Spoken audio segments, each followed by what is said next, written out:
Welcome back to the Concussion Protocol Podcast. This was kind of the first predictable week of college football. 1 in 10 weeks, a little bit. I mean, there were 2 top 10 upsets, but like it was number 9 and 10. So was it really like that crazy? What do you mean 3? Which one am I missing? I thought there was 3. I thought it was 9 and 10 went down. I thought everybody else was fine because there weren't even a lot of ranked matchups. Georgia Tech, Vanderbilt, and Miami. Oh, Georgia Tech. You're right. I totally did. Yeah. You forgot about the most underrated team in the country losing? Number 7. Yeah, 7, 9, and 10. Yeah, a lot of dreams got dashed this weekend, but it was not as crazy as it could have been, as past weeks have been. I'm not off of Georgia Tech. That was a big blow. Mostly it was a blow to Chase and I for potentially having to spin the wheel yet again because Georgia Tech not securing their spot. It's me and Chase betting against you on that one. No, the Duke. Your Duke pick just got helped out a lot. Okay, maybe. That's fair. Yeah. But you they're still in there. They could still do it. It's going to be a lot harder now, but they could still do it. There's also a chance that neither Duke nor Georgia Tech get in there. That is a chance. Yeah, the ACC is wide open. The Big 12 is wide open. The SEC is kind of wide open, but I'm starting to feel like we all know who it's going to be yet again, unfortunately. But they could just get 5 spots and just, kind of flip off the entire country because why not? It's the SEC. It just means more, everybody. It just means more teams in the playoff because of their conference and nothing else. We'll get into every last bit of it. ASU this season, by the way? Yeah. Is it the team that win in conference, Mississippi State? Yeah. 1 win. 1 and what are they? 1 and 24 now of their last 25 conference games. Yep. And what are they against ASU? 1 and 2. 1 and 1. 1 and They win 50% of their games against Arizona State. Yeah. Listen, guys, I know I normally started off by talking about ASU, bragging on them when they do win, crying about them when they lose. They won this week. Okay. I am so happy for Jeff Sims. And I'm not like, that sounded like really, really mean. The way I said that, like salty or whatever, like insincere. I really am happy for Jeff Sims. The guy made a good integrity move, sticking around the program, I guess. He had an amazing game. National Player of the Week. I bleed maroon and gold. And I'm like, that was a really, really good game. The best player in college football for this last week. You're about to hear me say a couple things that I don't know why I would be possessed to say them. But didn't Arch Manning and Julian Sayin each throw 4 touchdowns this weekend? And didn't Arch Manning also rush for close to 100 yards, but also had like 340 passing against one of the scrappiest teams, a top 10 team in college football? I don't know about that one. He was a quarterback who ran a whole big bunch because Iowa State could not possibly stop the run. Good for him. I'm happy for him. He's going to be the starter for a while for the rest of the season. But ASU, congratulations on being in a bowl game. Welcome to the postseason. But the expectations were so much higher for this year. And now we're going to be lucky to be in the Alamo Bowl. Yeah, I'm glad you pulled this one out, but whatever. Like, either way, thank you so much to our BYU fans out there. Let's just give a Kirby Smart clap for our BYU fans out there. Thank you so much, everybody. We had a gigantic video pop off on YouTube this week, which means now we're growing on multiple platforms. We're growing like crazy on TikTok. We're growing like crazy on YouTube now. And honestly, BYU is most of the reason why on that. Ohio State, you guys wanted to listen. You guys wanted to engage in the debate. Now we're going all the way over to the Big 12. We're going all the way to the other side of the country. We're in the mountain time zone now with the fan base. So thank you guys so much for being part of this conversation. We've got obviously our BYU rep in the house with Chance over here, and he loves you guys and he loves to talk Cougars football. And there's a possibility I'll let him talk about it, but he's planning on doing something else with BYU outside of the regular show. So we'll let him talk about that nearer to the end. But you guys showed up, you showed out, you engaged in the conversation. We are so incredibly grateful. Our subscribers nearly doubled overnight last week. And it's just, we're so grateful. we're humble, we're grateful, we're so excited to be keeping on growing. Now let's get into the Week 10 recap. Let's start off. Let's rip the Band-Aid off. I doubled down on Georgia Tech this last week, and I still like Haynes King, but man, that defense from Georgia Tech. Haynes King was playing like a hero. And Georgia Tech's defense, did they recruit a bunch of like fourth graders from Pop Warner and not even teach them tackling at all? I've never been a linebacker. I cannot fathom that there was a coach at the Division I level who taught every single player to all of a sudden tackle face to face every single time. There's no reason. And NC State is a scrappy team, and they showed up and they didn't quit. They had a lot of grit. Georgia Tech is a complicated team. Y'all just made the ACC look really, really, really bad, though, with this, and especially with Miami as well, which we'll get into next. I mean, guys, you can let me have it over Georgia Tech. I'm not totally off on them. That was their first loss of the season. They have a little bit of room for error, but man, they looked bad, and I will absolutely own that. Go ahead, Chance. You've been rolling your eyes at me for 2 straight weeks on this. When you call the number 7 overall team the most underrated team in the country, stuff like this is going to happen. I mean, Georgia Tech's a decent team. They are. I don't want to bag on them and say that they're the worst team ever, right? But I mean, we called you out, Connor. I don't think that they're a playoff team. I stand by that. We'll see. I mean, at this point, they have to beat Georgia, right? But they almost have to beat Georgia to make the playoffs, which good luck with that defense because that was atrocious. Their offense is awesome. Haynes King, he's legit, right? But that defense, man, it's so bad. And the difference in this game, I think Georgia Tech, I want to say they stopped NC State like one time. That's it. And probably the same on the other end. Like it was just nuts. And you said in the end, I think you said 2 what? punts. I think you said they had 2 punts the whole game. Yeah. I think so. Yeah. I mean, in the end, 7 points is worth more than 3. Georgia Tech couldn't find the end zone, and NC State every single time could. And shout out to NC State. Their offense is actually pretty good. CJ Bailey is a beast. That dude, he was running up and down on him. Even on one leg, he got injured in the first half.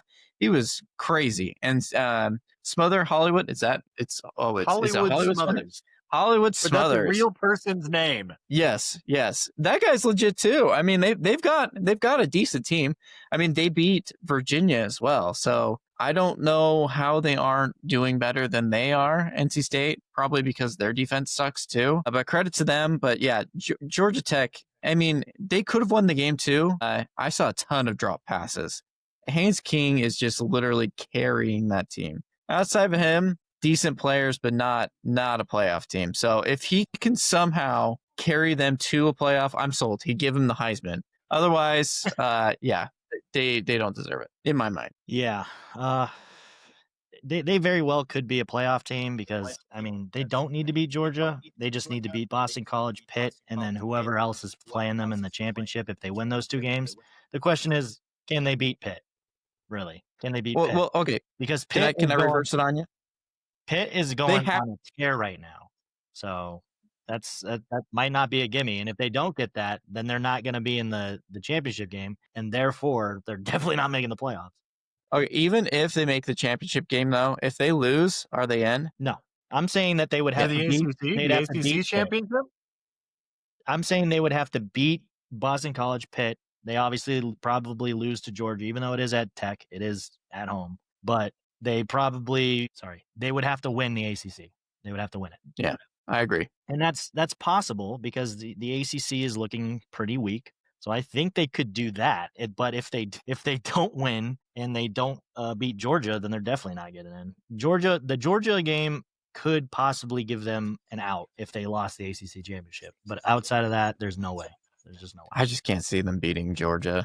I mean, I doubt it too. But I mean, Georgia, they've been playing down to some of their rivals right now. So I mean, Florida took them the whole game to beat. And Florida's, I keep giving Florida their flowers. Their defense is real. and they've been scrapping against some of these teams. The only team that I think truly dominated them was probably A&M. Like every other team has been like digging their nails into them trying to beat them. So, I mean, Texas lost to them. Mississippi State barely lost to them. LSU only beat them by 10. Miami only beat them. They beat them by I think 13, but literally Florida started coming back in that game, and it looked like Florida might actually make a tear at it. So they've played pretty well. But yeah, I don't know. Yeah, it's the ACC is wide open. We'll talk more about the ACC big picture later on.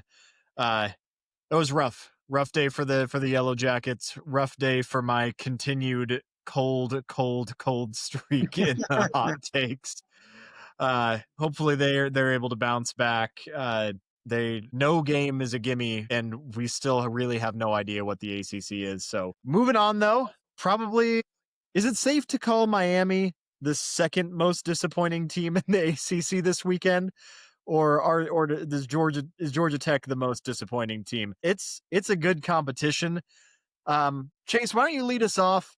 Is Miami even good at all, or are they just Miami again? They're just going to go on a big streak and then fumble the entire season in spite of all of the 4- and 5-star recruits and all of the history and all the previous Heismans, top first round, second round draft picks every single year. They're still Miami, and they still manage to do this over and over again. Not even saying SMU is a bad team. Not saying Virginia is a bad team, but like, come on, guys.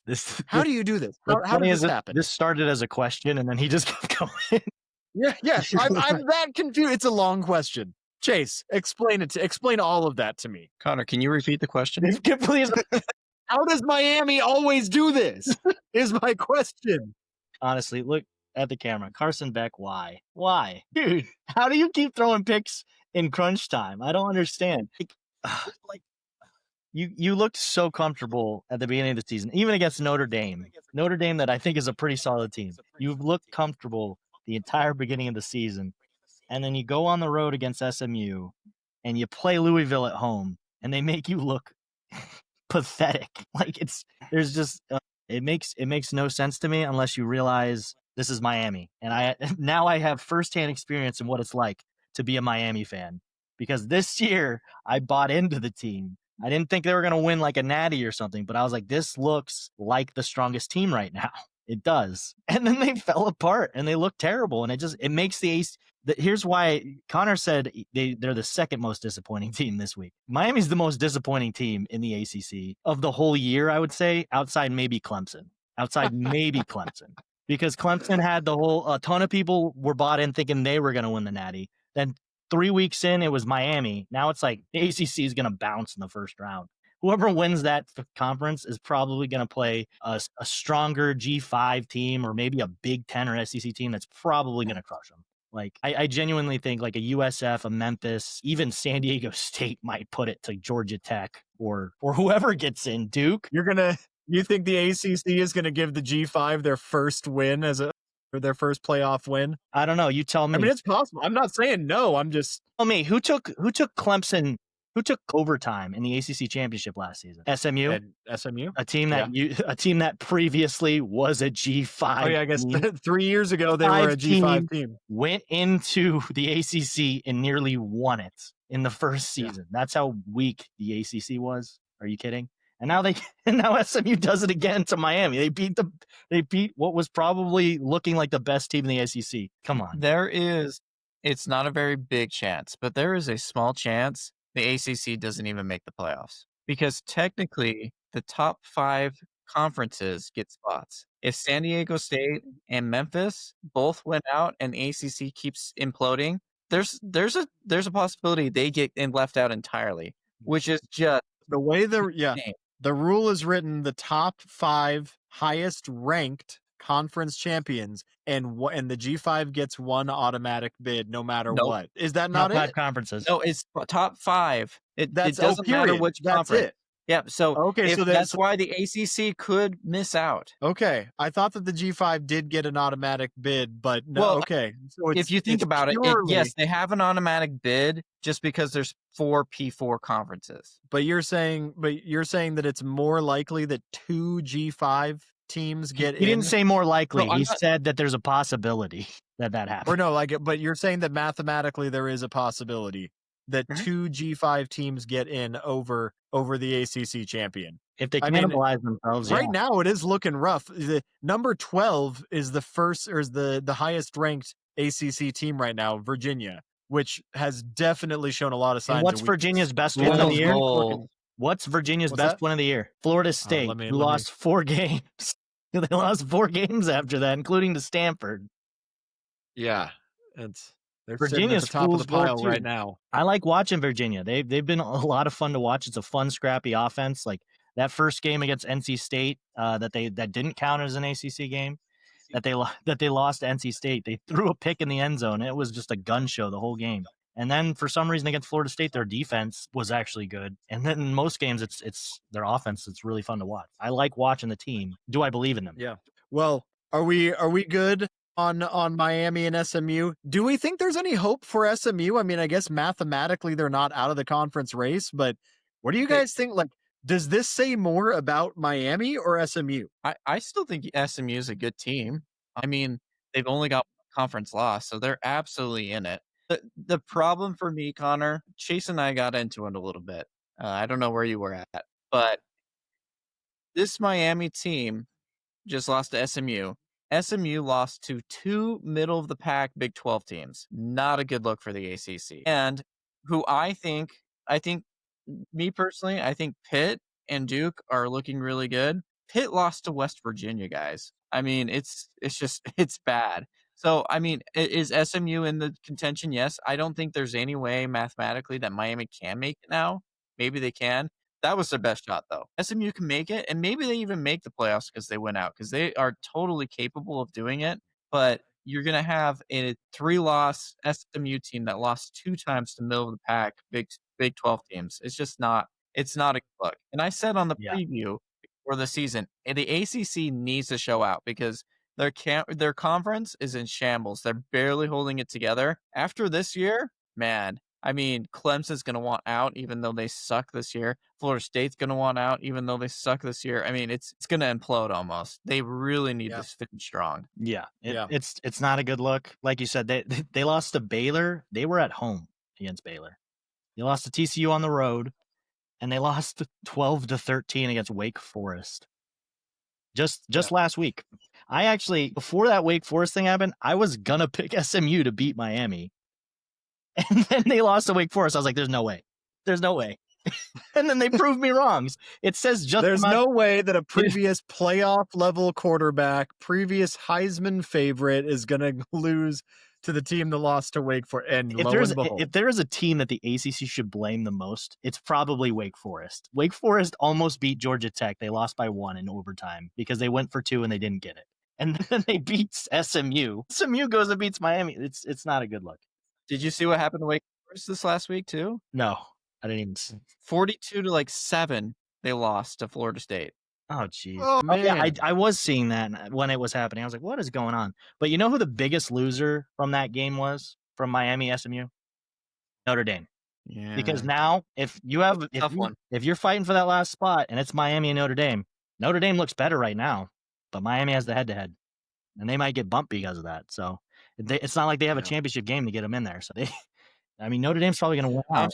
Honestly, I mean, we've been talking about this for 15 years with Notre Dame. If they don't want to join a conference at this point, that's their own dang fault because they keep running into this issue and it literally never works out for them. Like never once. They were the first team bumped out to a G5 team because that was their one loss on the year because they didn't have a conference championship to be able to overtake Cincinnati in the rankings. They do this. Yeah. Notre Dame does this to them or has been doing this to themselves for a long time. They'll be fine. The playoff committee doesn't care about head to head. Look at BYU and SMU last year. They don't care. We're still salty. Yeah. BYU wasn't exactly the next in chance. There was a couple teams in front. They kind of were. No, why shouldn't they have been? Miami, I think Miami was. They had a better argument than Alabama or Ole Miss. In your opinion. Okay. You're right. All In your right. opinion, I would have put South let's Carolina over talk. both of those teams, but yeah. Let's talk about the big picture of the ACC a little bit.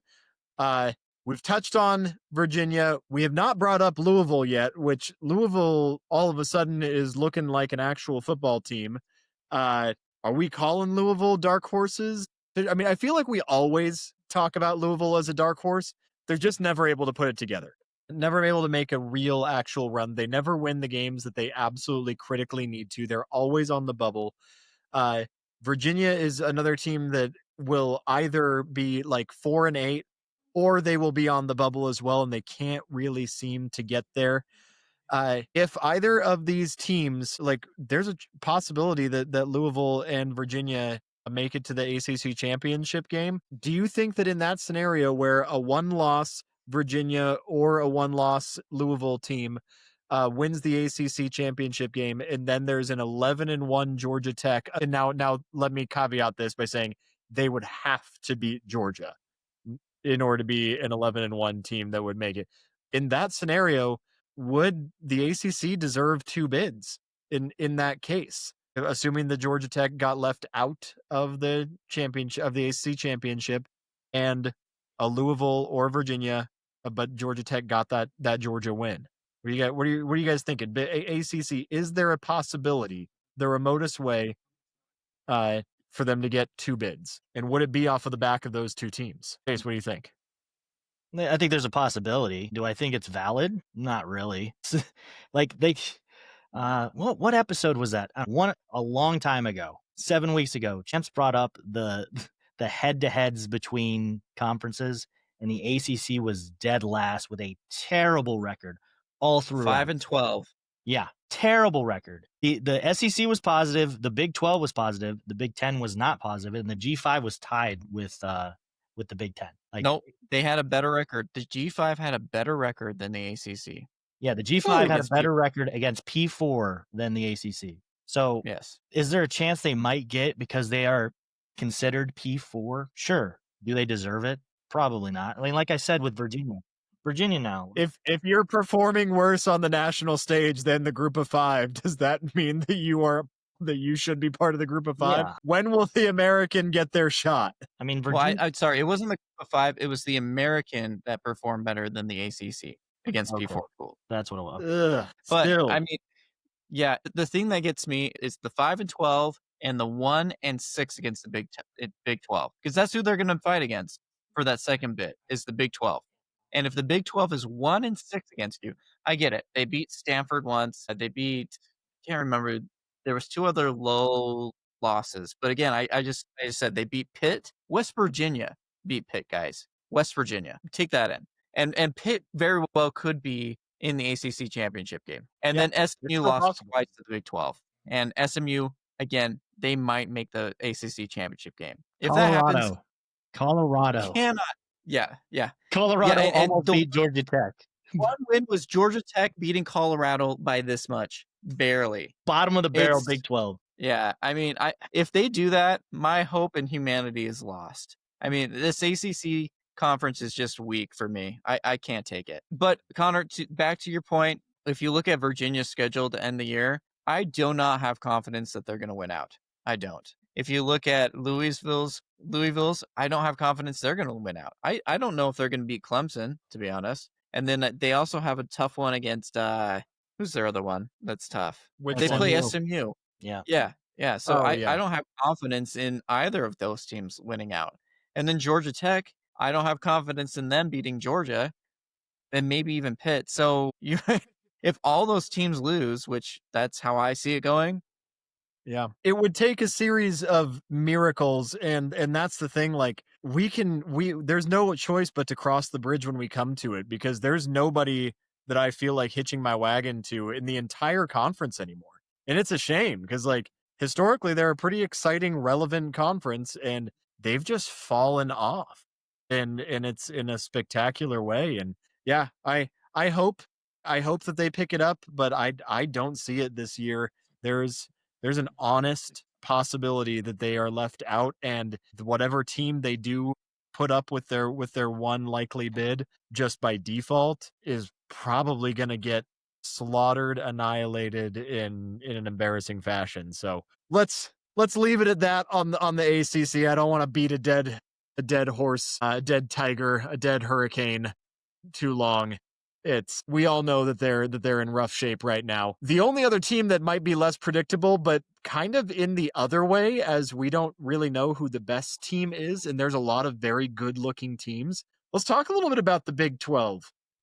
The most unpredictable conference in college football is living up to its name again. We'll start off Texas Tech, Kansas State. We thought they might finally be heating up.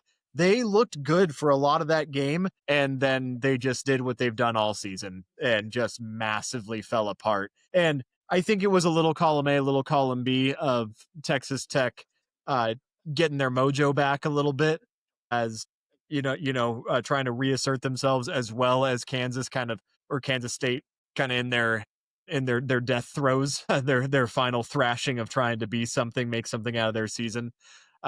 Avery Johnson does look better than he did earlier on, but it wasn't nearly enough. And he had two back-to-back rough, or I guess not technically back-to-back, but two rough interceptions to close out the game. He had a chance to be the hero. He had many opportunities, and he failed at them all. Texas Tech capitalized on everything that they needed to capitalize to close it out. The scoreboard did not indicate how close the game was, but it wasn't much closer. It never really felt like it was slipping away from but Kansas State, yeah, poor Wildcats. Connor, They're Connor, I have a question for you. Have you stocked up on your canned goods? Are you prepping for the end of the world, Connor? Because Texas Tech is probably going to get 10 wins at least. There's only one game on their schedule they could lose, unless you that's think this weekend. Unless Man, we're going to lose to West Virginia and UCF. We'll get into it. We'll get into it, but yeah, there is not a lot of margin for error. They make it to 10 wins, Connor. The world's going to end. You said it, not me. Thanos. We don't want to know what's going to happen to the fabric of reality if Texas Tech makes it to double-digit wins this year. Man, ASU did everything they could to get them on their roll, but there's really only one other team that's looking like they could do it. But I don't know. I'm more worried about distilled water and stocking up on gasoline and stuff like that. I'm hoping that Elon gets his colony on Mars before I have to live on this planet long enough to see Texas Tech hit double-digit wins and the nuclear fallout from it. But oh boy. To be fair, Connor, I think the last couple of weeks they've shown some cracks.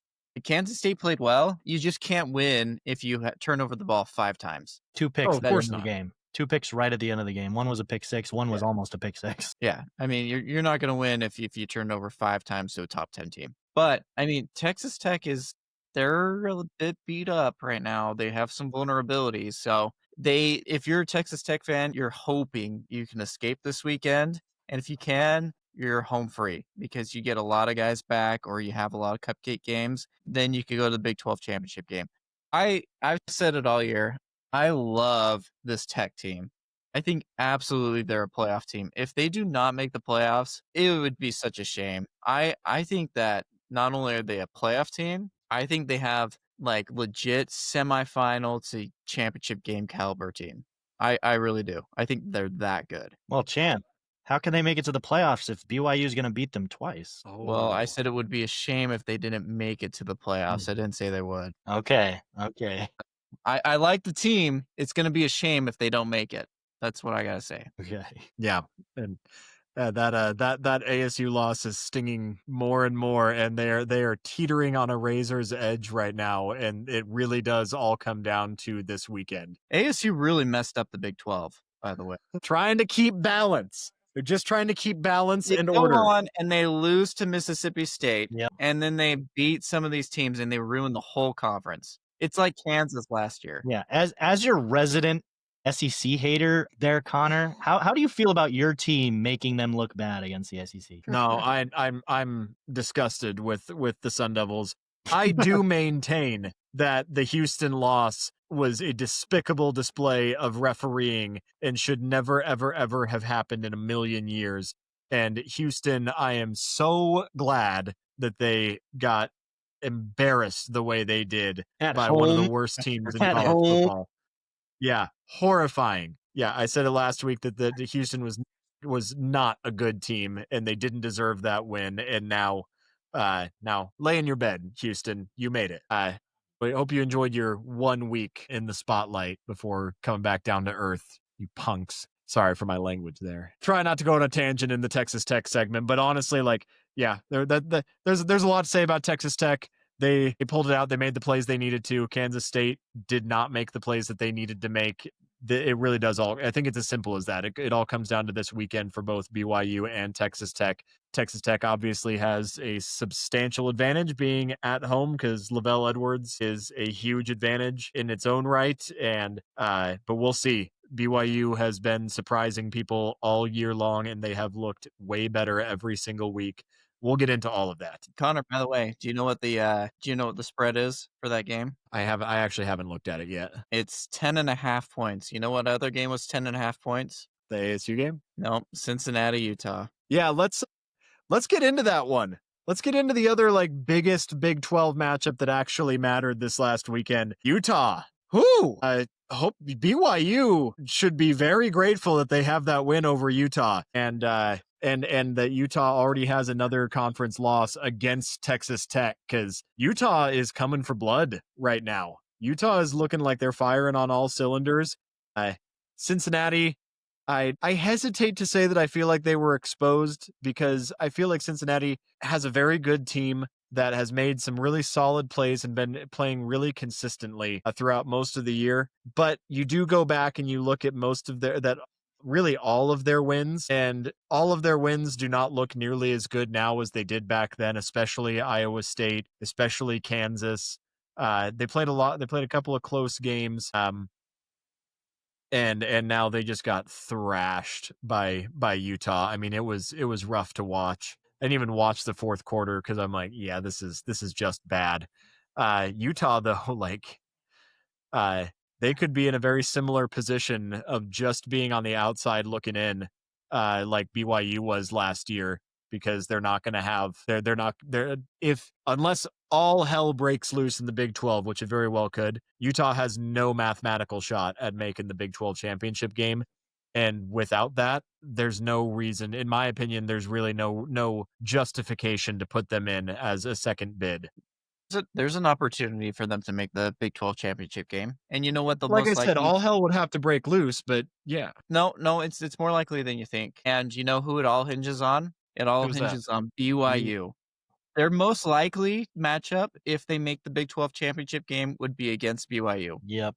And they have to hope that they win out. Hope that BYU wins out? Can you guys, can they live with that, though? That they hope for BYU They're melting to win over it. out? They know, they've seen it. They're melting over it. They're like, is it worth it? Can you, real talk, can you explain that to me? Because I'm looking at a one-loss Texas Tech that if they had a second loss against BYU, then they would still have the head-to-head tiebreaker over Texas.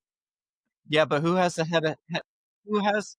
It's not that easy, Connor, because who has the head-to-head against Texas Tech? ASU. BYU? ASU does. Who has the head-to-head over ASU? Utah. It'd be a three-way tie. That is basically exactly what happened last year, but with different teams. Yep. And I think, if I'm correct, Utah actually wins that tiebreaker. Because I think they had, wider margin of victory for sure. But are we completely counting Cincinnati out? I mean, I guess Cincinnati this Cincinnati scenario would have to lose to BYU again. Yeah. So that's why Utah wants BYU to win out. That is as weird as the Big 12 has or ever gets. I mean, that is par for the course with this wacky conference. But they also need ASU to win out then, because if ASU drops out of that, they lose the tiebreaker to Texas Tech. Yeah. So the most likely scenario right now is BYU and Texas Tech, regardless of what happens Saturday. Isn't that wild that Utah's best hope at making the conference championship is other teams continuing to win? Yeah, they don't really need a lot. They only need one team to lose, and they need everybody else to win. That's such BYU a weird would need to beat Tech, and BYU would need to beat Cincinnati. Yeah, that's what I'm saying. I guess you need Cincinnati to lose, but yeah, that's wild. These last 3 weeks are going to be nuts for the standings. I think after this week, we'll know a lot about the Big 12 and the ACC, and we'll be able to break down the conference championships more. Maybe in 2 weeks for the ACC, but next week we'll know a lot about the Big 12 at least. But it's coming down the wire. What I think was proven on Saturday is there's a clear top 3 teams in the Big 12. And in my mind, I think they're all playoff caliber. BYU, Texas Tech, and Utah.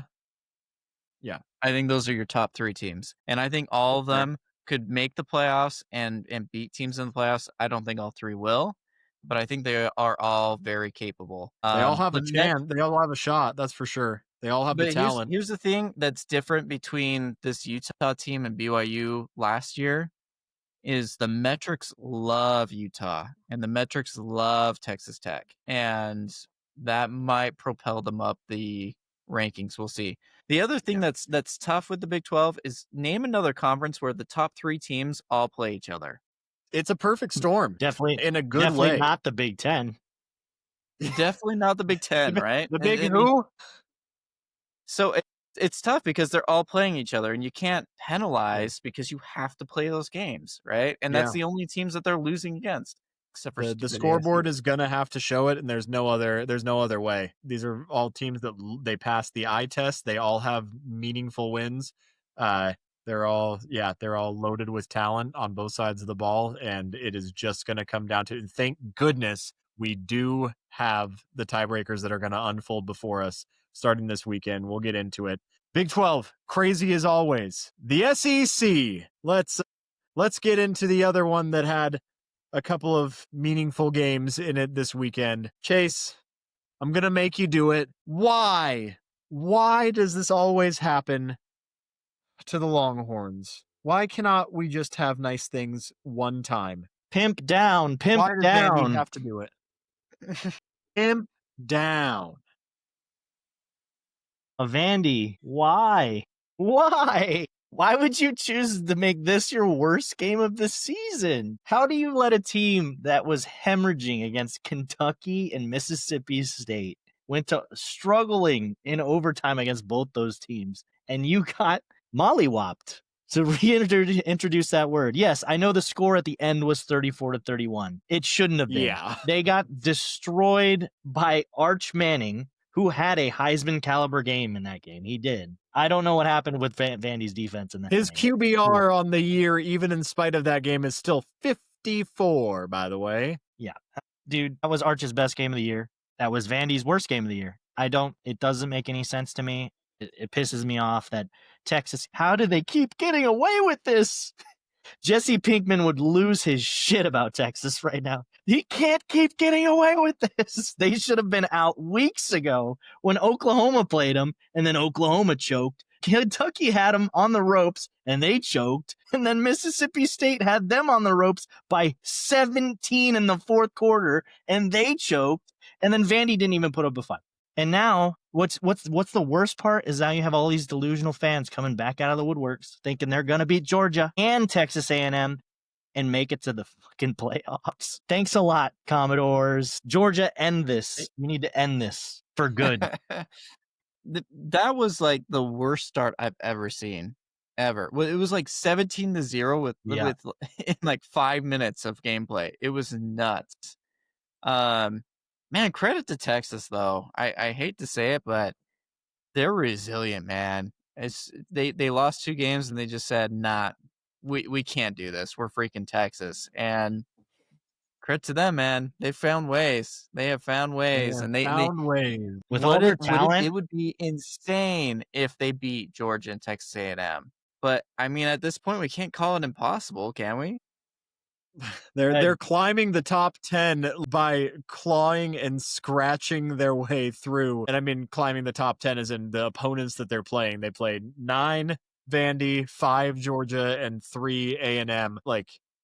With an Arkansas team that I would sing Arkansas's praises if the one game that Arkansas managed to close out all year long. They've lost 8 losses by what combined 22 points or something, just so tragic. If the one time they could pull it off would be to go into Austin and pull off the win and make Talon Green world famous. But I don't know, man. Georgia, though, has had their number. They had their number twice last year.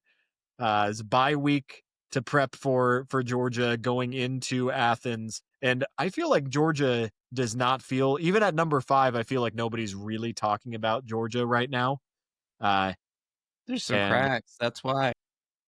There are. I mean, obviously there's cracks. I mean, they couldn't get anything done against Alabama at home. They were losing bad to Ole Miss for most of that game until Ole Miss just blew it, because that's what Ole Miss does. And Georgia cannot overlook Mississippi State this weekend by any means. They've got to be very careful going into Starkville, but especially they cannot look past them into next week against Texas. But Georgia is I think feeling mighty disrespected right now, because there's just no hype about them in spite of their ranking and their record. So we'll see. But Texas, why? Georgia doesn't make it. Georgia, if you want to make a Texas fan mad, you mention to them how Oklahoma is ranked above them for some idiotic reason.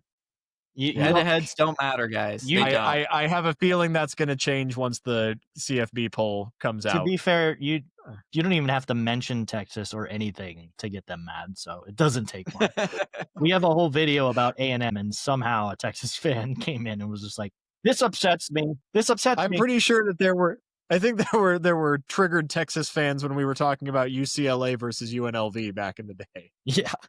Why aren't you talking about Texas this week? They find a way. Yeah. All right.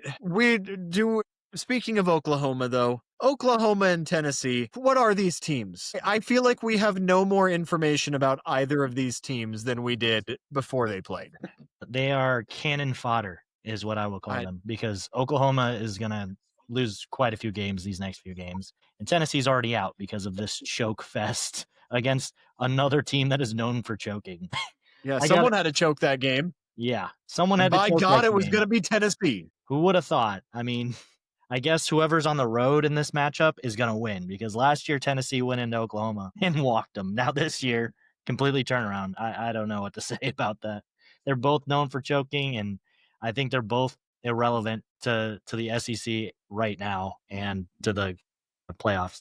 It's entirely possible that Oklahoma loses their next 3 games, and yes, I am including LSU in that. I think that LSU has some fight left, and also the way that Oklahoma has played doesn't inspire confidence in anything in me anymore. My question for them is, like, where's their safe space? Like, how many games can they lose to not get Venables fired? Is what I'm wondering for Oklahoma, because they do need to probably steal one or two of those games to keep him. The only thing I could say is going in his favor is that so many other teams have fired their coaches. Who are they gonna hire? That's the only thing that might save James them. Franklin? You gonna hire James Franklin? He's already in talks. Could you imagine the riots? Stillwater would burn to the ground. He's already in talks with Virginia Tech, so I don't know. Oh, okay. Yeah. I mean, whatever. I guess he deserves the ACC. He and the ACC would get along very well. I last week picked Oklahoma to win this game. I think I was the lone one. Yeah, and you said I'm going to regret this. Yeah, I did say that. But you know why I picked? Because who has Tennessee beat? Why did they deserve to be ranked after losing 3 games? Sure, they lost to good people, good teams, but they haven't beat anybody. And so, I mean, it just looked like fool's gold to me, even though Oklahoma is as well. And John freaking Mateer, the Heisman hopeful, only threw for 155. That still was enough to beat that team. So I don't know. I don't have any hope for either team. They're both going to lose a lot of games. Well, to your point on that, who did Oklahoma beat before that game? Michigan lost. The Michigan win is looking okay, but USC destroyed the Auburn win doesn't mean anything anymore. And they should have lost to Auburn. They should have lost to Auburn. I will die on the hill. Yeah, I mean, Auburn just lost to Kentucky. Auburn just lost 10-3 against Kentucky. Like, what? What Auburn, is man. even happening? Bye, Hugh Freeze. In that program. Yeah, I don't know. SEC is probably now the difference though for me this year between the Big Ten and the SEC is that there's a obvious top and bottom big difference, but there's a lot more top to go around in the SEC than the Big Ten. There are a lot more legitimately good teams that are vying for those top spots in that conference, and in the Big Ten, it's just nobody. There's really not even hardly anything to talk about in the Big Ten this week. Please, Ohio State, go ahead. Tell us in the comments how disrespected your team feels by being gifted number 1 all year long, in spite of your most impressive win being opener at home against Texas, like by a touchdown. I think it's Which funny. I don't even know. I just think it's funny that a couple weeks ago they were talking about how great their win against Minnesota was, and then Iowa goes there and fucking blows them out by 40. Iowa, of all teams. Yeah, Iowa did equally well against Minnesota as Ohio State. They did better. They did even better. Indiana still looks mean as it gets, but they're still not playing anybody. The only reason they look mean is because they're treating it like it's the opening games every single week, and Kurt Cignetti is intentionally running up the score on everybody. Ohio State literally has no resume. I mean, Miami still has a better resume than Ohio State in some ways, in my opinion. Notre Dame, in some ways, has a better resume. A&M certainly has a better resume. Absolutely, A&M has a better resume than Ohio State. But there's nothing. Simply just talking about the teams that they beat, right? Yeah. Just pure strength of schedule. Because again, I'm not an Ohio State fan, far from it. But like that defense looks nasty, and the way that they have played is impressive, albeit against inferior teams. I would say they haven't shown weakness, but they also haven't been tested, is all I'm saying. Yeah, they haven't showed any weakness. They look like a legit team, but they're not playing anybody. So yeah. Do you know what other team just dog walked every team they played against last season until they got to the playoffs? Indiana, and they lost the first game. So I mean, if Ohio State wasn't Ohio State, they would not be ranked number 1. If this was USC with this resume, they wouldn't be number 1. They'd be number 4. I agree. I mean, I'm not going to be mad if you ranked them 1, but I probably would rank them 2 or 3. Like I wouldn't have them as 1. They could very well run the table.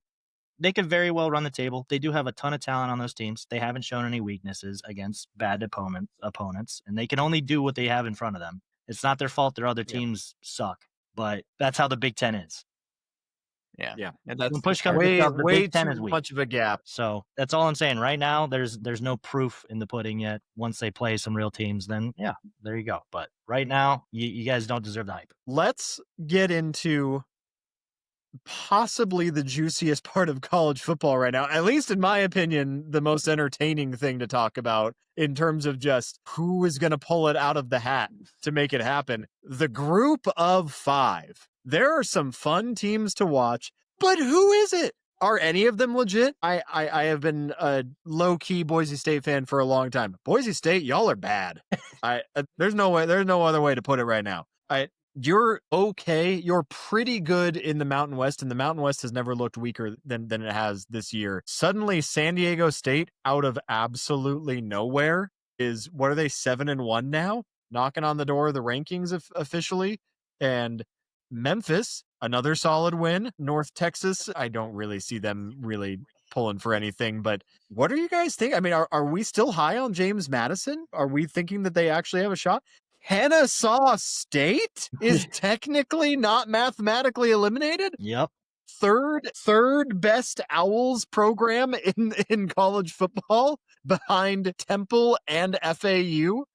Like, what are we thinking, right? I have no idea how to react. Obviously, Memphis is the highest ranked, but it's crazy what's happening. Like, there are teams that are really gunning for it, and there might be some arguments why there's some debate in the G5 this year.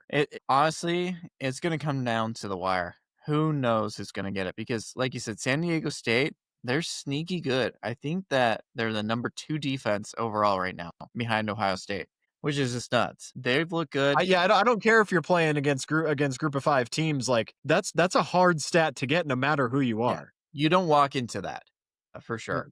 You've got North Texas. You forgot about North Texas, the Mean Green. I mentioned North Texas. I said I don't think that they're actually going to do it, but here they stand, also 7-1. I mean, they look good. I mean, South Florida, if they still have a chance too somehow.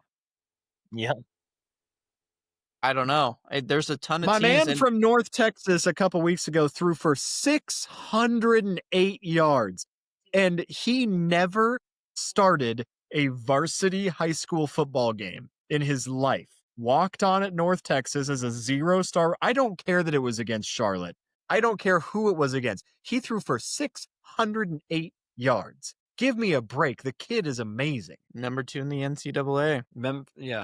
And the American is honestly leading the way. The American absolutely looks better than the ACC by both the eye test and overall competitiveness on the national scale. And their leadership.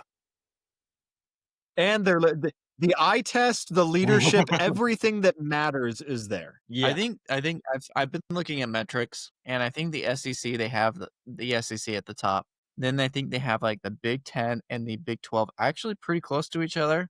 And then there's a big gap, and then it's the ACC barely over the American. So technically the metrics show ACC is over the American, but just a smidge. But that's it. It's pretty close. I mean, yeah. Tulane beat Duke. Tulane beat Duke. The ACC. Yeah, Chance, do you remember that? When team. Tulane beat Duke? Yeah. Remember how it doesn't matter? We were just counting the ACC wins. That's all we cared about. Yeah, he didn't say they'd be good. He just said they'd make it to the ACC championship. Exactly. Yeah. It's not like it takes a good team to make it to the ACC championship. It doesn't take a good team to make Obviously, it doesn't.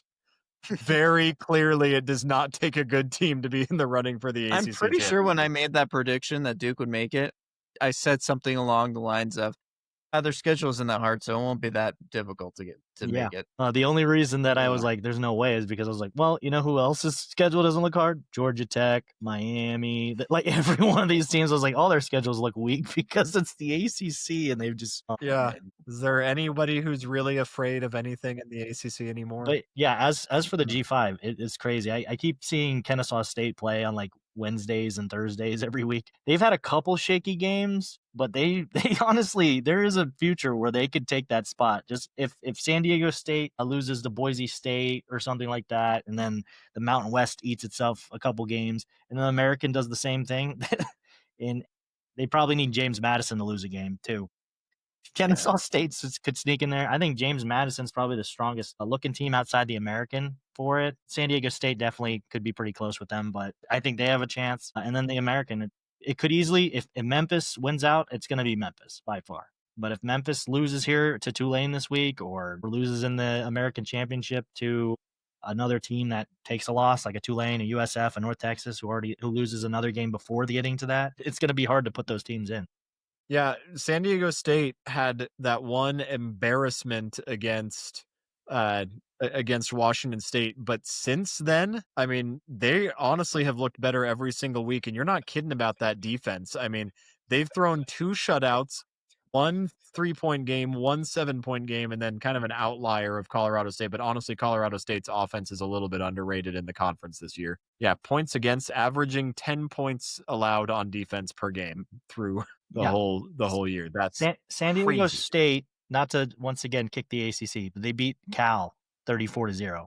They beat Cal 34-0, and then this Fresno State team that just dominated Boise State in Idaho, in Boise, they dominated them. San Diego State beat them 23-0 in Fresno. They went to the blue turf and did that to them. Yeah, it's and they play at. Isn't it crazy? This weekend, Hawaii versus San Diego State. Those has playoff implications. They're the 2 top teams in the conference right now. That's the standings. Is that Boise State? And technically, Boise State still is second in the conference because they only have 1 conference loss. But it's bad.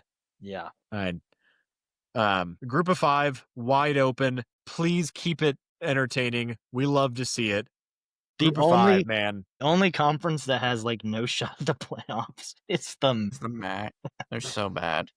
But when do they? When do they ever? They're living up to. Someone's got to be the caboose. Percentage has gone up because they're in conference play. That's the only reason why it's going up. Their winning percentage. To be fair, with just a couple points, Ohio would only have, I believe, 1 loss to Ohio State. So they would have had a chance, but they lost to Rutgers by 3, and now they have no chance. They beat West Virginia. They beat West Virginia, Yep. but not Rutgers, unfortunately. Otherwise, they would have a shot too, but nope. Unfortunate for the MAC. All right, everybody. That was week 10. Not a huge, crazy amount of earth-shaking news. There were some upsets, as there always are, but the overall picture is still very much in play, and there weren't insane swings that at least affect everybody else in the world. It's always college football. It's always fun. Before we get into week 11, though, Chance, why don't you close us out by telling us what the future looks like? This is Chance's stock picks. All right. Stock market. You guys, I don't know if you're going to like some of these, to be honest. I've got stock up Julian Sayin. And the reason being is his numbers look okay, not like this spectacular. But top 20 in passing yards, whatnot. Do you guys know what his completion rate is right now? 80%. 80%. My goodness. The closest quarterback is 73%. He's just efficient. And that's all Ohio State needs him to be, is just throw the ball, be efficient. But 80%, I don't know if I've ever seen somebody throw 80% of their passes this much into the season. That's crazy. Unfortunately, I've seen a ton of those graphics about the closest quarterback that's come to that is Joe Burrow, who's losing by 1% through 8 games. Except Joe Burrow had played 5 ranked teams by that point, and Ohio State has played technically 1. So fair. But I will say his numbers do, I think, put him in the Heisman conversation, at least for now. Yeah, for sure. I mean, he's doing what he can with the schedule in front of him. He's obviously a Heisman candidate, but when you put the context in there with it, it's not as impressive as some other people in the past. So even Ty Simpson, who is not another guy that I want to advocate for either, he has, with his schedule, has played even in that Florida State game that they lost. He played great. He's played great in every game he's played in, really, except maybe South Carolina. Yeah, South Carolina was the only one that wasn't good. You know who else is up there in completion percentage? It's hold on, let me pull up just to make sure he's still up there. Yep, number 3, Carson Beck. Problem is every incompletion is a pick.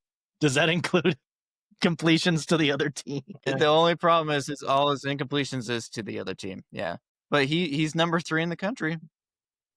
Dude, he has so much potential. We just talked about them. He does. It's nuts. I can go off, but I can't legally because I made a pledge because he duped me. Stock down. We just talked about the Mountain West Conference.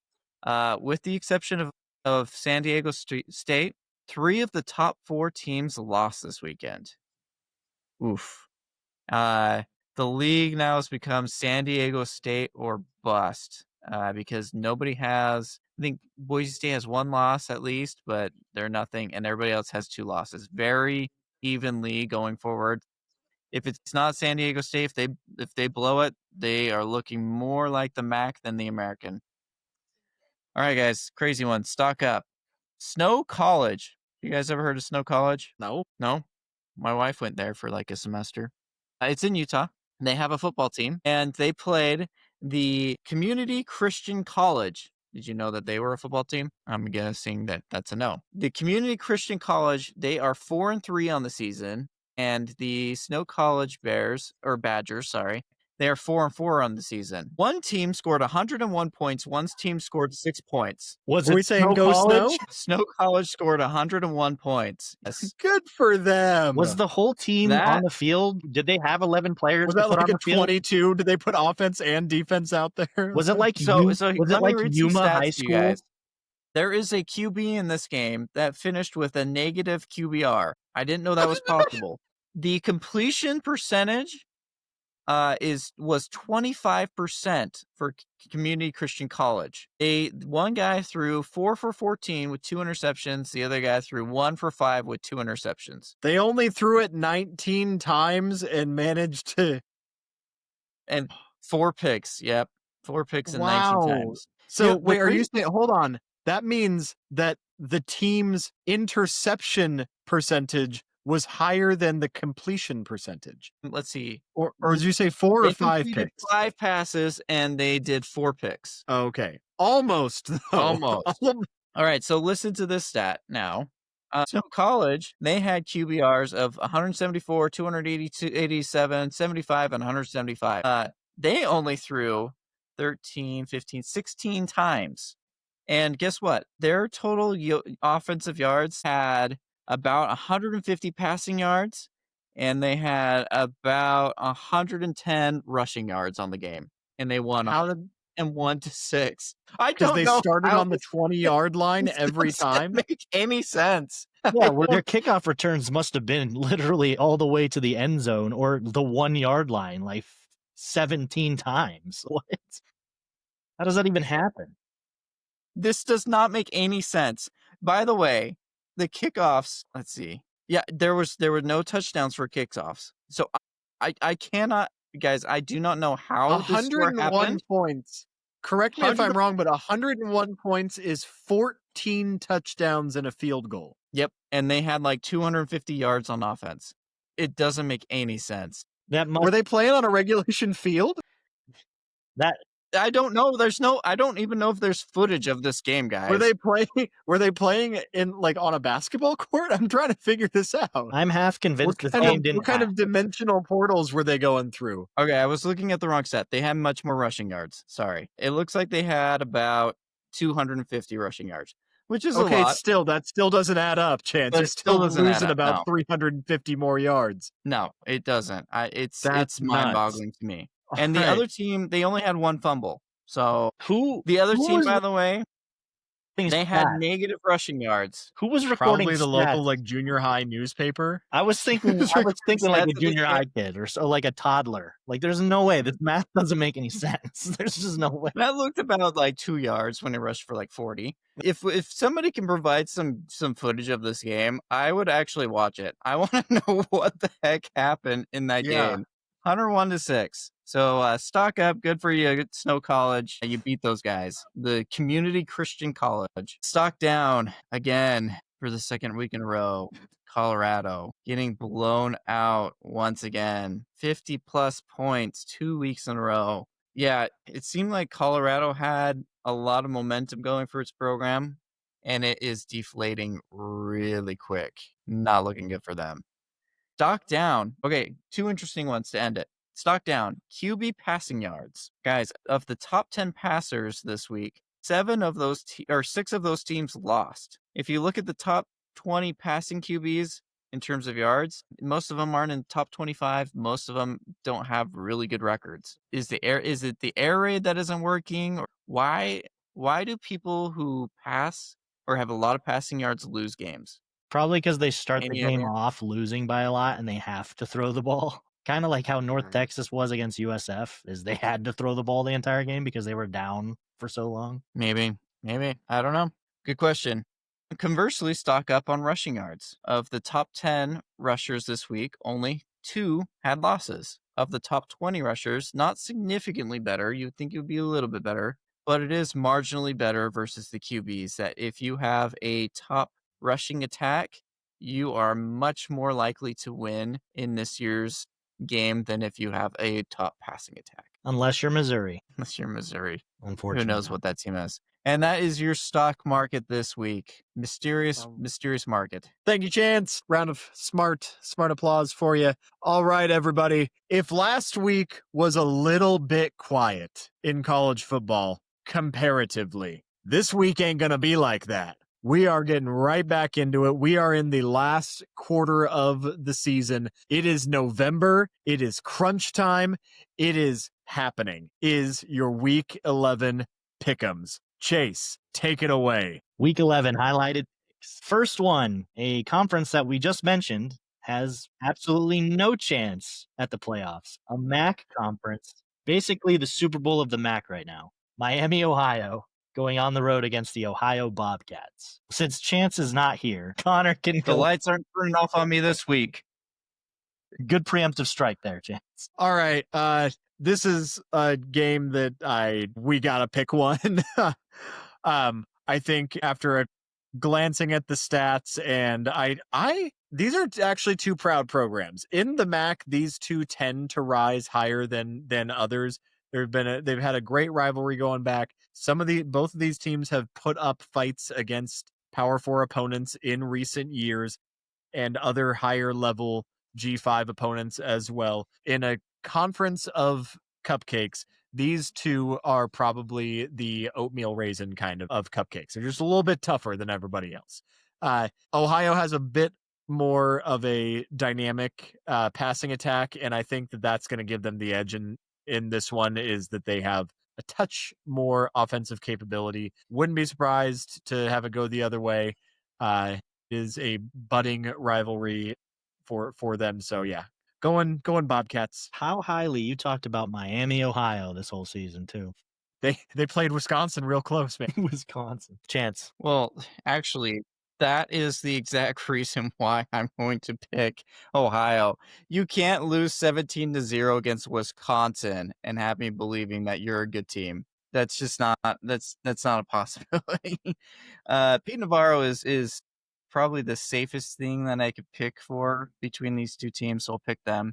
By the way, Connor, do you see what Chase is doing? Chase doesn't want to lose, and so he's picking teams that he thinks that we don't know. And he thinks he could catch up. No, we do our homework. No, I know that Chance knows these teams.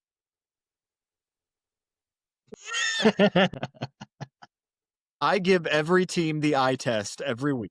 Yes, I look at their stats and then I scroll to a different team because I was like, oh, I don't care about this team. No, I've been kind of a fan of University of Ohio for a while. Like they're again in the MAC. In the MAC, they tend to do pretty well.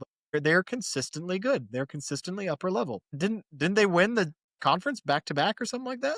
Aren't they back to back MAC champs? I'm almost certain they won last year. Didn't Miami win last year? I thought it was one of them. I thought it was one of the MAC teams that won. Yeah. No, I could have sworn it was Ohio. Thank you, Chance. Let's see. Nope, Ohio won. Yeah. It was against Miami, Go Ohio. Bobcats.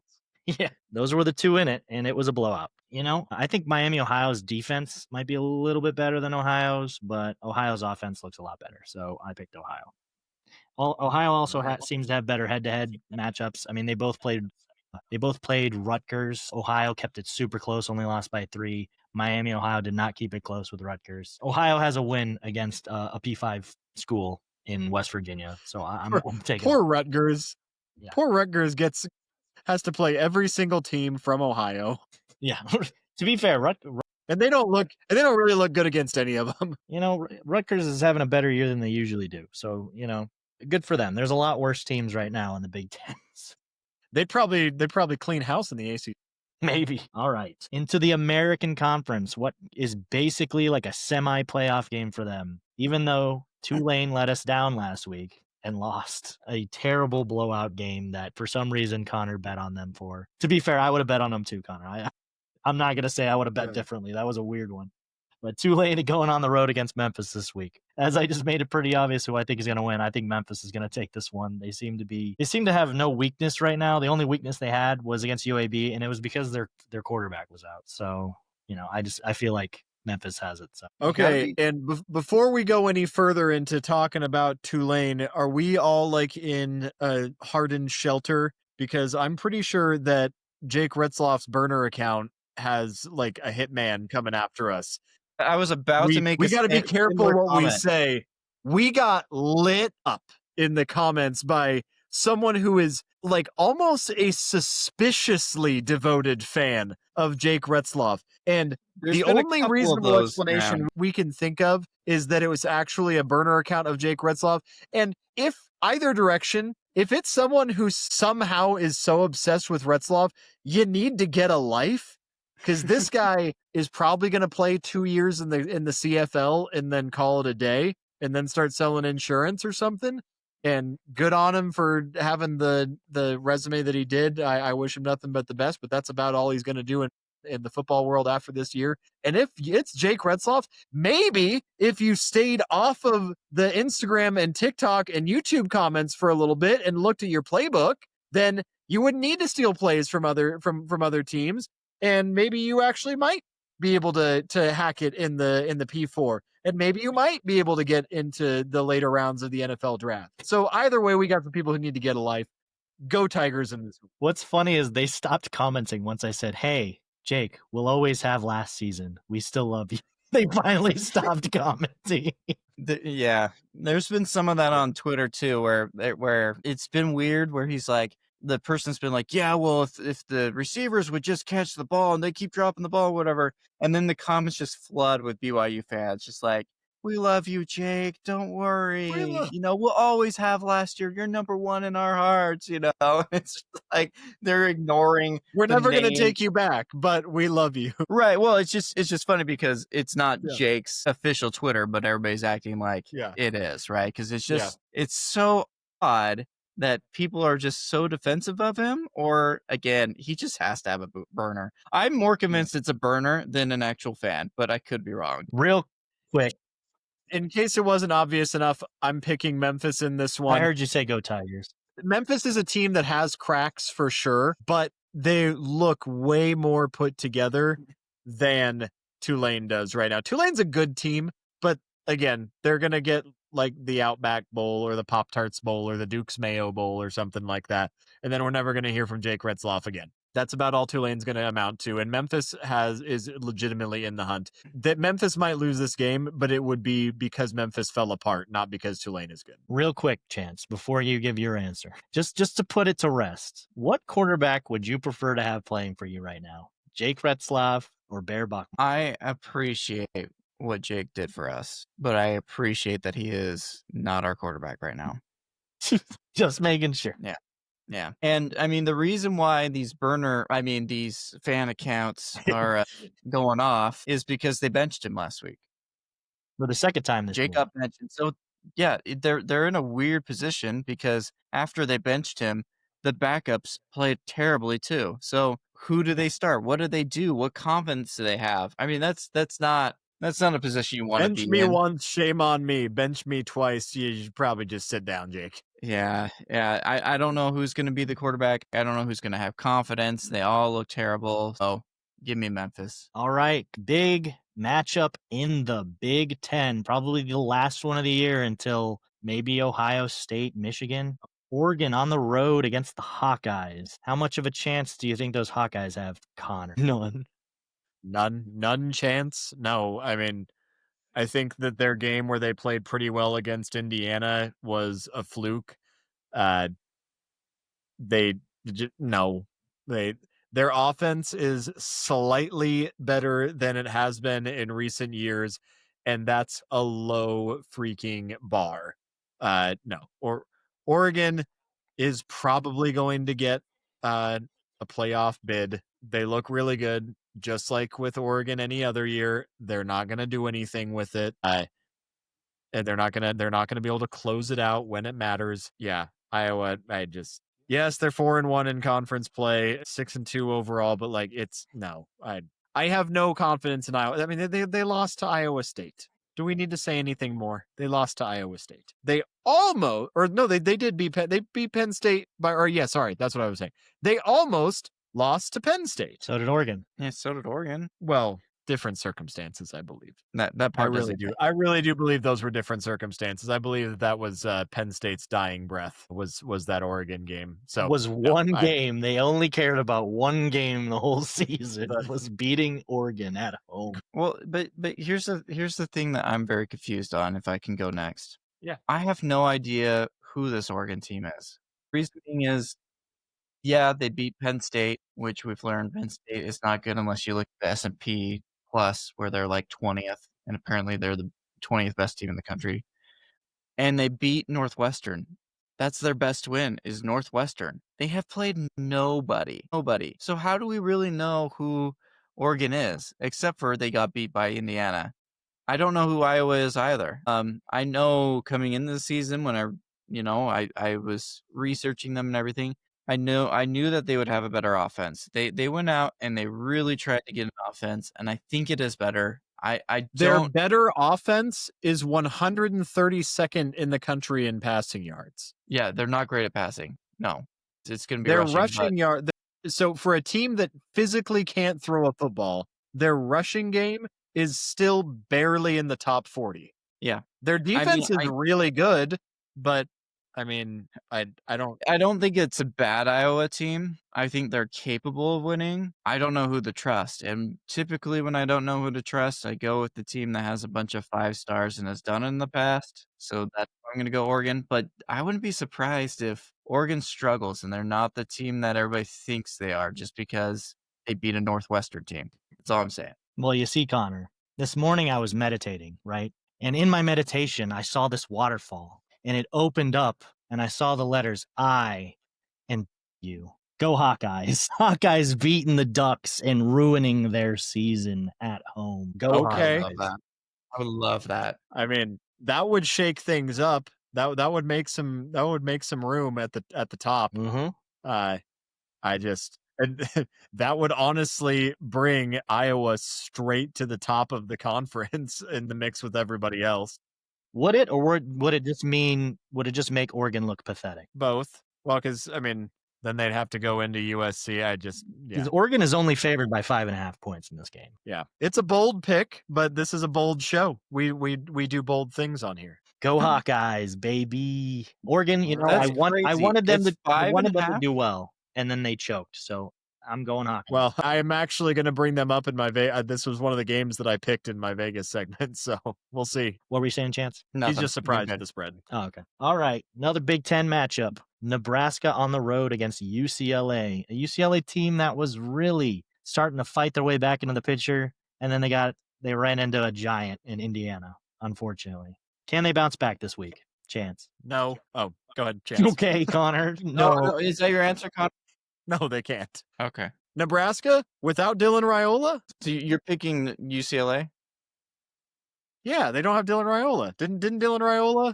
Isn't He's he out for the season? I just said, Yeah, can UCLA bounce back? And you said no. Oh, Yeah, I thought that's you meant Nebraska. I'm sorry. Picking the Bruins without Dylan. Nebraska with Dylan Raiola is not Indiana, and they're certainly not Nebraska, not Indiana without Dylan Raiola. I'm not saying UCLA is good, but they're at home. They've been hot aside from playing a legitimate team. Nebraska was not legitimate to begin with, and now the single best player, the second coming of Patrick Mahomes, is out for the rest of the year. So Relax. No. Sorry to steal your thunder, Chance. Go ahead. No, you're good. I picked Nebraska last week, and it looked like a good pick. It legit looked like a good pick, Chase. Don't give me that.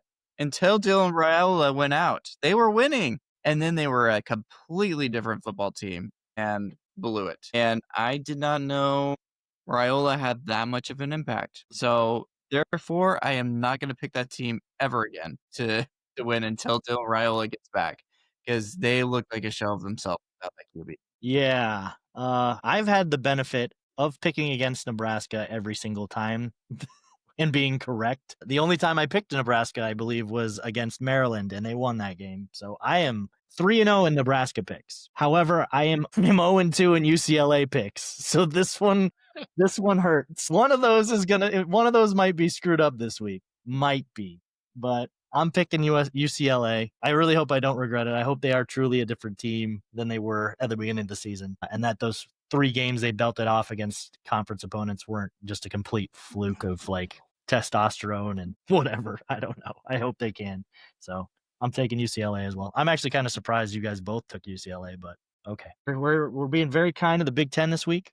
Another Big Ten game, but a lot of these are really close in spread. They're all within 6-7 points. So Maryland on the road against Rutgers. Maryland is in a 4-game skid from when they were undefeated. And Rutgers, while they have not done so well themselves, they did win not this last week, but the week before that. I think Maryland's just going to keep hemorrhaging. And I think that Rutgers is a better team than they normally are. So I'm going to take Rutgers as the home team. As weirdly as that sounds, I'm taking the New Jersey team, baby. I just got done talking about how QBs who pass for a lot of yards are not doing very well this season. That's true. And you've got 2 QBs that are doing pretty well, especially that Rutgers QB. I think he's top 5 in passing yards or something like that. Really well, but his team is not doing well. I think Maryland just has a little bit more of a complete team, doesn't have to rely all on the QB. So I'm going to pick them for that reason. They've just got a little bit more roundness to them. But That might be an exciting game. It could be. Rutgers has gone down to the wire with a lot of teams this season, so they've been some shootouts. If their defense was any good, they'd actually be a solid team. We might get 800 passing yards in that game. Maybe. Yeah.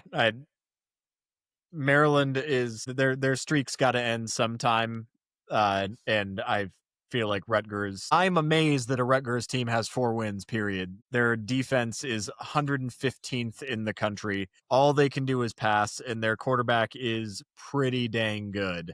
But right now, the current college football meta is more run, less pass. Not even saying that Maryland has an amazing running game, but Rutgers is slightly favored, just a little bit favored in this, just according to an analytics perspective. But it's like, I don't trust. I never trust Rutgers.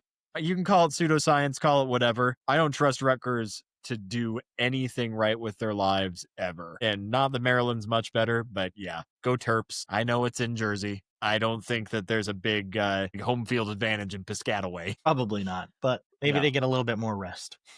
What is that, like? Yeah, like an hour drive? Maybe something like that. Like not that much rest. Yeah.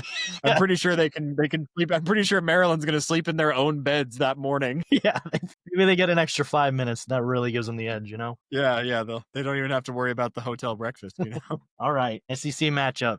This one actually does affect the SEC as a whole. It is 2 ranked teams, one that has been in a skid and one that has been flawless but has a history of battered fan base. Battered Aggie syndrome. Texas A&M on the road against the Missouri Tigers. Who wants to go first on this one? Like, I'm so scared for this game. Somebody else go first. I'll go. I have no clue. This one's tough because, like, you look at these teams and you think that they're super impressive, and then you look at their schedules and you're like, man, Missouri still hasn't beat anybody, really. I mean, they beat the teams that they were supposed to, but they beat Kansas. Auburn and Carolina and Kansas, everybody beats those teams. So, like, how legit is Missouri? And then you look at Texas A&M and you think, oh man, that LSU win's great. And then you're like, wait, is it? And you're like, because the LSU, it's not what we thought they were. I mean, they beat Notre Dame, and that's what we got to go off of at Notre Dame. And so I got to think that the Aggies are legit because of that. They seemed really good against LSU, not going to lie. Like, that second half was unbelievable. Marcel Reed seems like he's a different person, so I'm going to bet on him continuing that, and hopefully I'm right. Plus, they sack a ton. Hopefully they can get some pressure, I'm thinking, and get some pressure on them. Battered Aggie syndrome is a very real thing, but I like everything that I've seen from them. Have they been perfect? No, but they've been really close to it. Very close to perfect. So go Aggies. I didn't trust you on the very first game of the year, but I have trusted you every single step of the way since then. Y'all have proven me wrong at every point, and you guys have gotten away from much better competition than Missouri has proven to be so far this year. So until you lose, I'm going to pick you. To this point in the season, this may be Notre Dame because, Jeremiah Love is amazing. This might be the best rushing attack that Texas A&M has to defend against. Missouri's rushing attack is phenomenal. But the thing that really helped, while they didn't have an all-star quarterback, he's injured. He's gone. That dude's going to miss for a while. So they now have their backup quarterback in. I don't think that they're going to have enough to beat this consistently performing Texas A&M team. Yes, A&M has shown some cracks against some smaller teams on the road. They barely squeaked out against Arkansas. If a couple plays would have went their way, or some better clock management at the end of that game, Arkansas might have stole that game. They dominated Mississippi State. Auburn probably could have won that game if their offense was anything. And then Notre Dame obviously could have won their game too, but they have a kicker that just hates extra points and just loves missing them, I guess. So, there's cracks in this A&M team, but I don't think there's enough to lose to this Missouri team right now. If this was a couple weeks ago, maybe, but I think just the way the trajectory's gone for Mizzou, I think Texas A&M is the better team by far right now. I wouldn't be shocked. I will never be shocked if A&M chokes. That is in their DNA, and I would more so expect it at the end of the season, unfortunately. But I'm going with the Aggies. 2 teams in the Big 12 that Connor loves them so much. One of them has him getting punished very, very soon, and the other one he just hates. Kansas on the road against Arizona. Connor, would you like to lead off, or would you want to wait? Kansas is so dead to me. I led off this, and I led off by saying that Arizona is a scrappy team this year. They're not making any legit noise in the conference, but they absolutely have what it takes to beat Kansas. They should, by every meaningful metric, they should beat Kansas. And I'm not saying that I'm like overly impressed by someone who can throttle Colorado, but yeah, they're at home, which again, I mean, they don't really have a home field advantage, especially because not even the students show up apparently to their games. But yeah, Kansas is in shambles. Kansas looks just like the Kansas of old. I see no reason on earth why the Wildcats would have to absolutely blow this game. Inconsequential to the conference picture, inconsequential to the national scene. I hate to say it, but Kansas, you are dead to me, and Wildcats will win. Yep, you got two ASU fans picking the Wildcats this week. Kansas has looked terrible ever since being up 21-0 against Missouri. They have not shown any semblance of life in that team, and it's disappointing. I would have expected more. I definitely didn't expect what Connor expected, but I would have expected a little bit more from this Kansas team. Unfortunately, they're on the road against a U of A team that, while I don't think they're that spectacular, they are definitely, they have a lot of potential. If I think if their play calling was better and their quarterback was a little bit less questionable with the ball, I think they would be real contenders, but they don't have that. So I think they're top of the end, mid Big 12 team right now, and I'm going to take the Wildcats. Okay. You know, I disagree with some of the things that you guys said. I'll start off with Kansas. I actually think that they have a bunch of potential. And you would think that the oldest QB in college football would show a little bit more poise, take over that team, and make sure that they don't make dumb mistakes. But that's what Kansas does. They make stupid, dumb mistakes, and they lose all the time off of that. Kansas State, who they got blown out by, 4 turnovers. Really, I mean, and I think Kansas State started off giving them the ball at the 2-yard line or something like that, a fumble off of the kickoff, and it's still just they gave everything up. I disagree with the Noah Fafita thing. I think he's played solid. He's only had 4 interceptions. That's not that many. That's what, 1 every other game. That's not bad. Arizona has kind of a stingy defense, and they're taking care of the ball a little bit more than last year. I mean, that's the difference between this year and last year for me, is they're taking care of the ball and they're letting their defense do the work. And that's going to make them win this game. Is Kansas is just going to make silly, dumb mistakes all over the football field, and Arizona's just going to take care of the ball, take care of business, get scores, and win the ball game. Unanimous for the Wildcats. What a sad week. Another Big 12 matchup. This one, hopefully, Connor can stay consistent and not beg to have his vote changed this week. There was news that came out, okay? Please, guys, please. What a fake ASU fan. He begged. Oh, yeah. He begged us, please. Just for context, guys. I know you guys didn't see this. He said ASU was going to win that game. The next day, when he heard that Sam Leavitt was out for the season and Jeff Sims was in at quarterback, he was like, "Can I please change my vote, guys? Please." And then we gave him an opportunity to change his vote. He didn't take that opportunity until after the game. He said, "Please, guys, please." We gave it to him, but I think he'll stick to his guns on this one because it doesn't involve the Sun Devils. Iowa State at TCU. Oh, I'll start. Iowa State is probably one of, if not the most disappointing team in the Big 12 right now. Them and Kansas State started off the season, I think it was 17 and 22 respectively. And that first game looked like it was supposed to be amazing. And then it means nothing because both those teams have gone on to lose like 4 games each already. And if the season's not over, they could lose a lot more. And I think that Iowa State's going to lose again because they're on the road against a TCU team that they lost a bad one to Kansas State. outside of that, I mean, TCU's looked pretty good. They took the Sun Devils to a one-score loss on the road. I think TCU is a lot better than that. As long as their quarterback knows when he's about to get hit and doesn't fumble the ball for Iowa State, then I think TCU is going to win pretty handsomely. So give me TCU. Give me the Horned Frogs.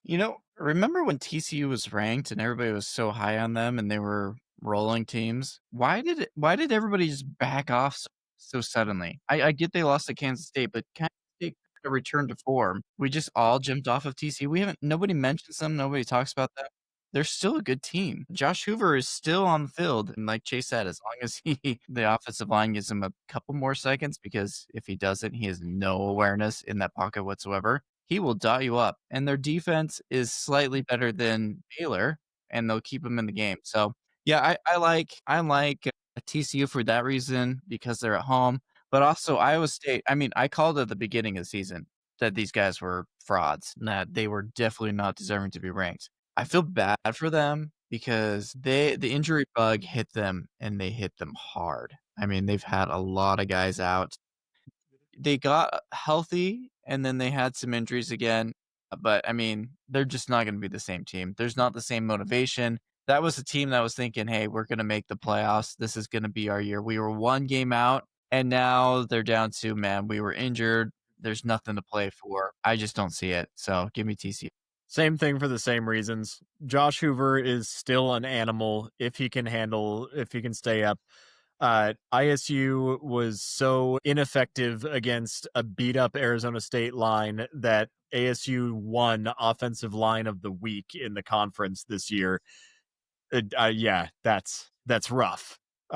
Rocco Becht, between Josh Hoover and Rocco Becht, as far as quarterbacks that seem to lose their poise in big moments, Rocco Becht appears to be losing his poise even worse than Josh Hoover does. It's in Dallas, Fort Worth. Sorry, it's in Fort Worth. They're very particular about that over there.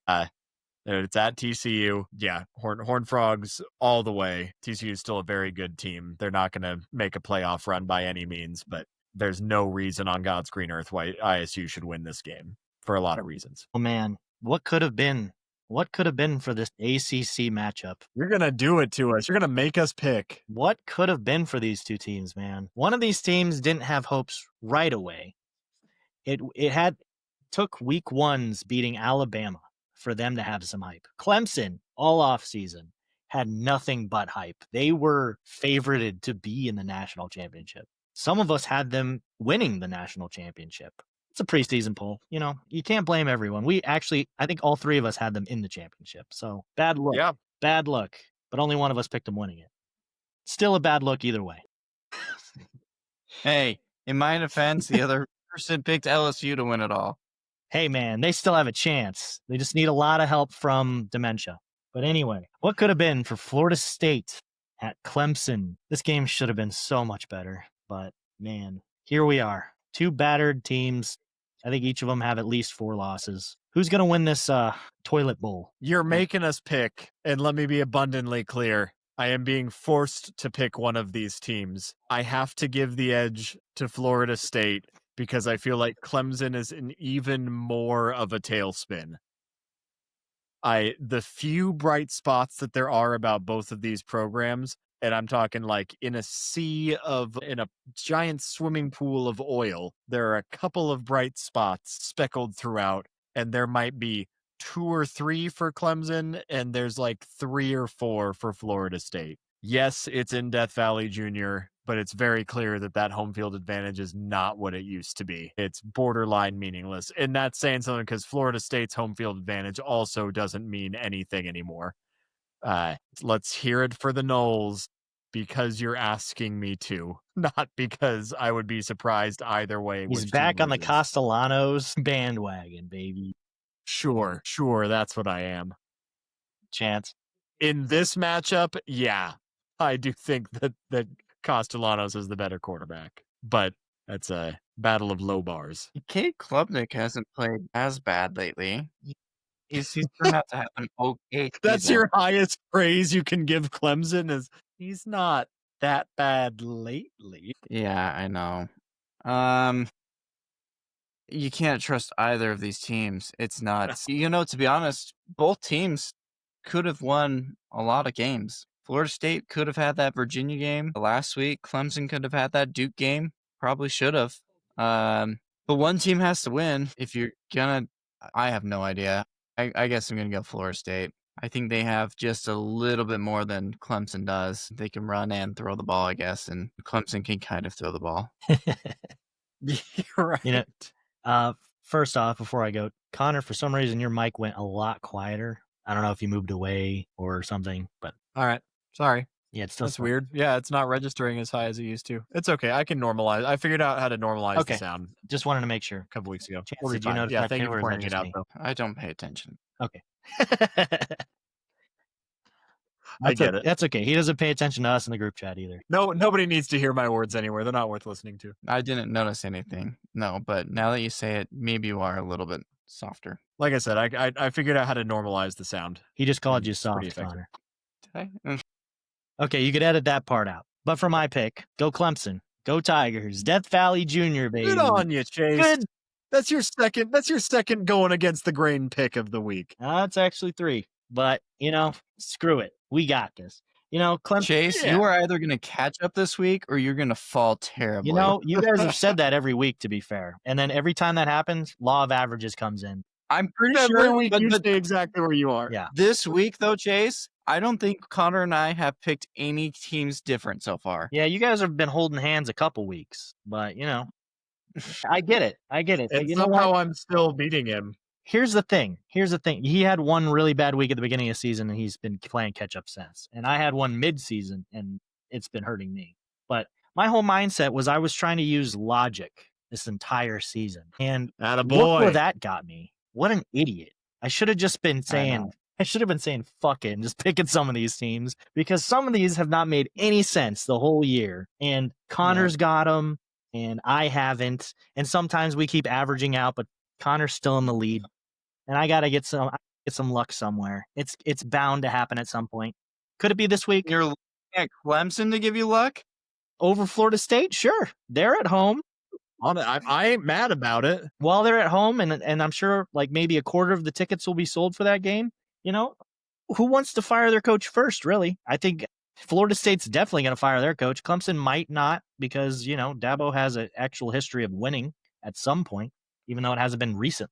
But, I just think Clemson played really good against Duke, and that was while Duke was putting up points. Florida State had a good game against Wake Forest, sure, but I don't know. I think Clemson should take this game, to be honest. But just quick question for you guys. Do you think that the loser of this game fires their coach? Maybe. I think it's much more likely that Dabo gets fired than Mike Norvell. But yeah, they're both on the hot seat at this point. I think opposite. Okay. Why? I think because they've already basically said, Mike Norvell, you're kind of out the door in a roundabout way. They've kind of said that. I think if I'm Clemson, I'm keeping Dabo. Yeah. Just because who are you going to hire? Everybody else is hiring. Who are you going to hire that's better than Dabo? And this is his first real bad year. He's had many, many winning seasons. I mean, I guess they did make the playoff and win the conference just last year, but yeah, it is. But if somebody really wants Dabo to be fired, I'll say that, because somebody's going to snatch him if he gets fired. And maybe it's even Florida State. Maybe it's Notre Dame. Who knows? But if he gets fired, somebody's going to be really happy. Imagine they just switch coaches. That'd be funny. I don't know why you think Norvell has a better chance of keeping his job. He's gone. That dude is not keeping his job. His last season, he got like a bye. They're like, we'll give you another chance. Look how it's going.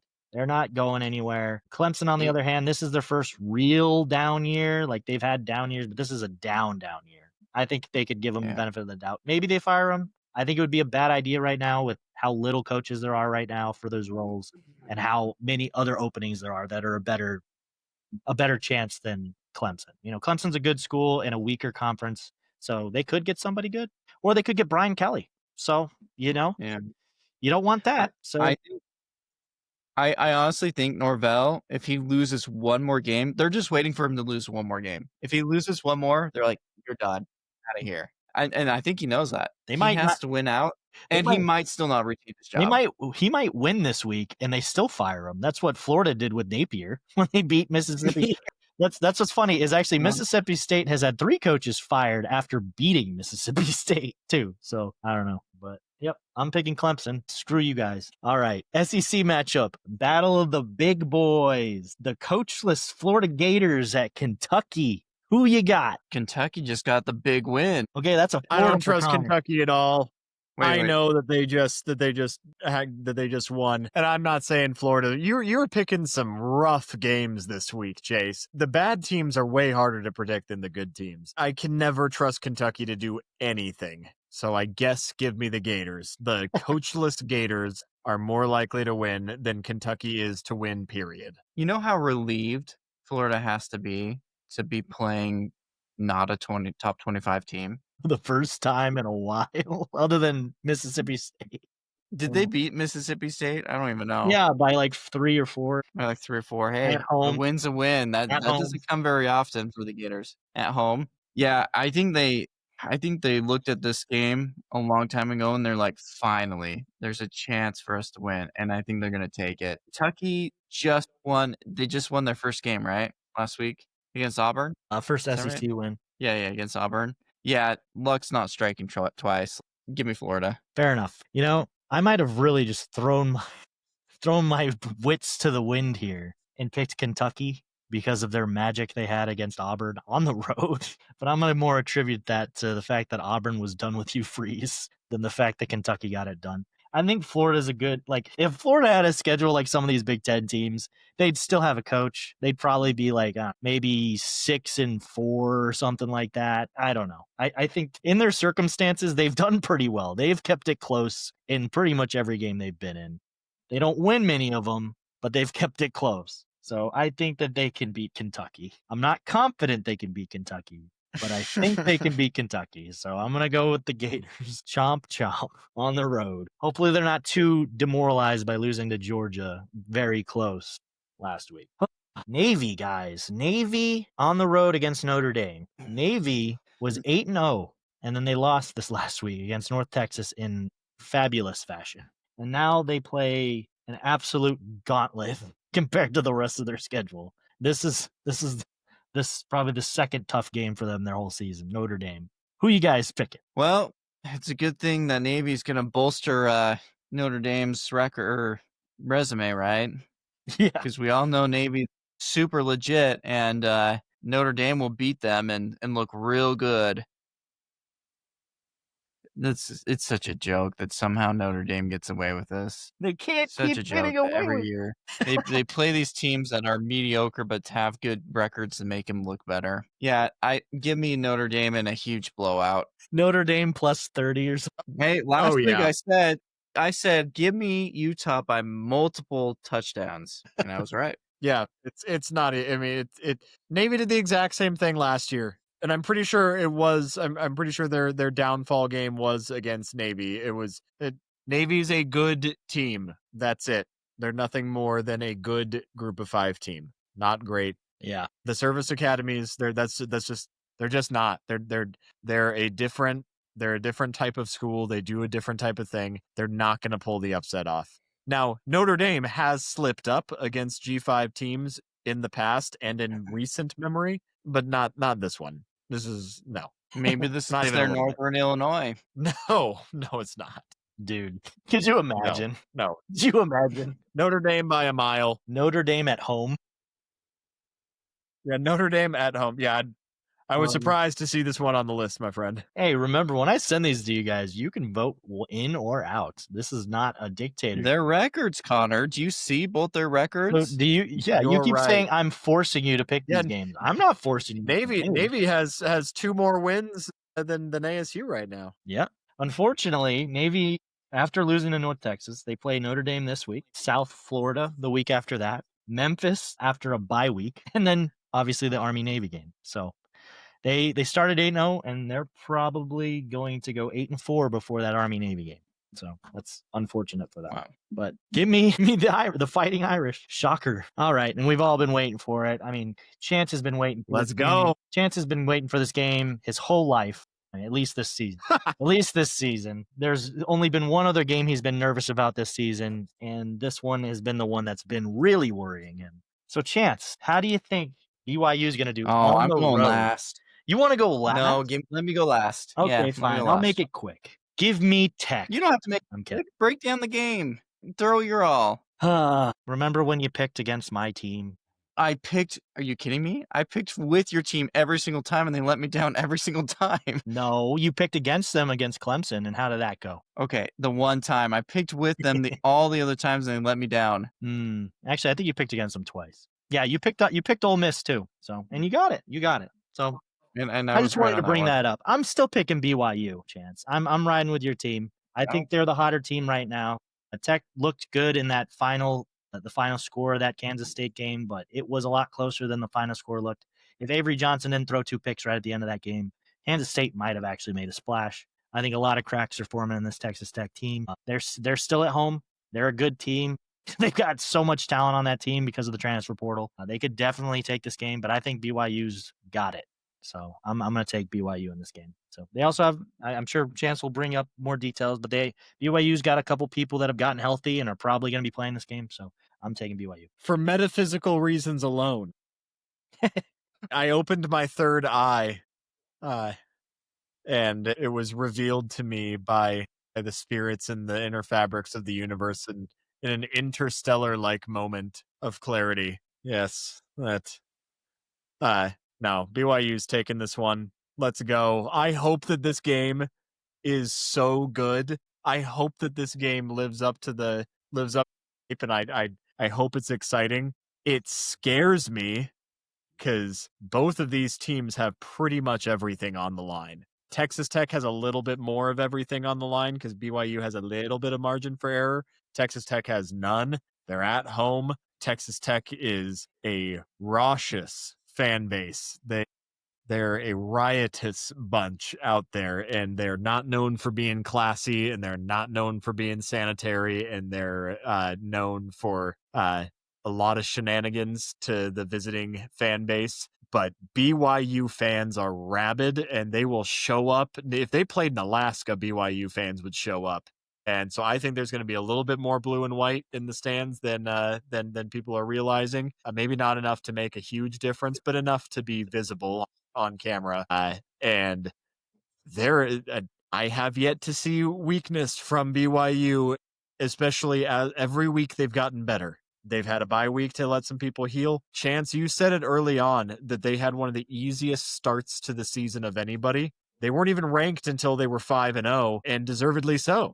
But since then, that gave them a ramp to gel this team together, and they've passed every single test, and most of them with flying colors. That was a solid win over Utah. That is a very good team. Yes, Tech is an extremely talented team, and I would not be surprised to see them win. But I honestly do think that BYU has the talent, the discipline, the focus, the drive to get it done in Lubbock. And then you want to talk about the Big 12 being really wide open for that second spot. Also, on a selfish note, there is still a path for Arizona State to get to not the college football playoff. Well, I mean, I guess technically in theory, but to get to the Big 12 championship game, and it involves dementia.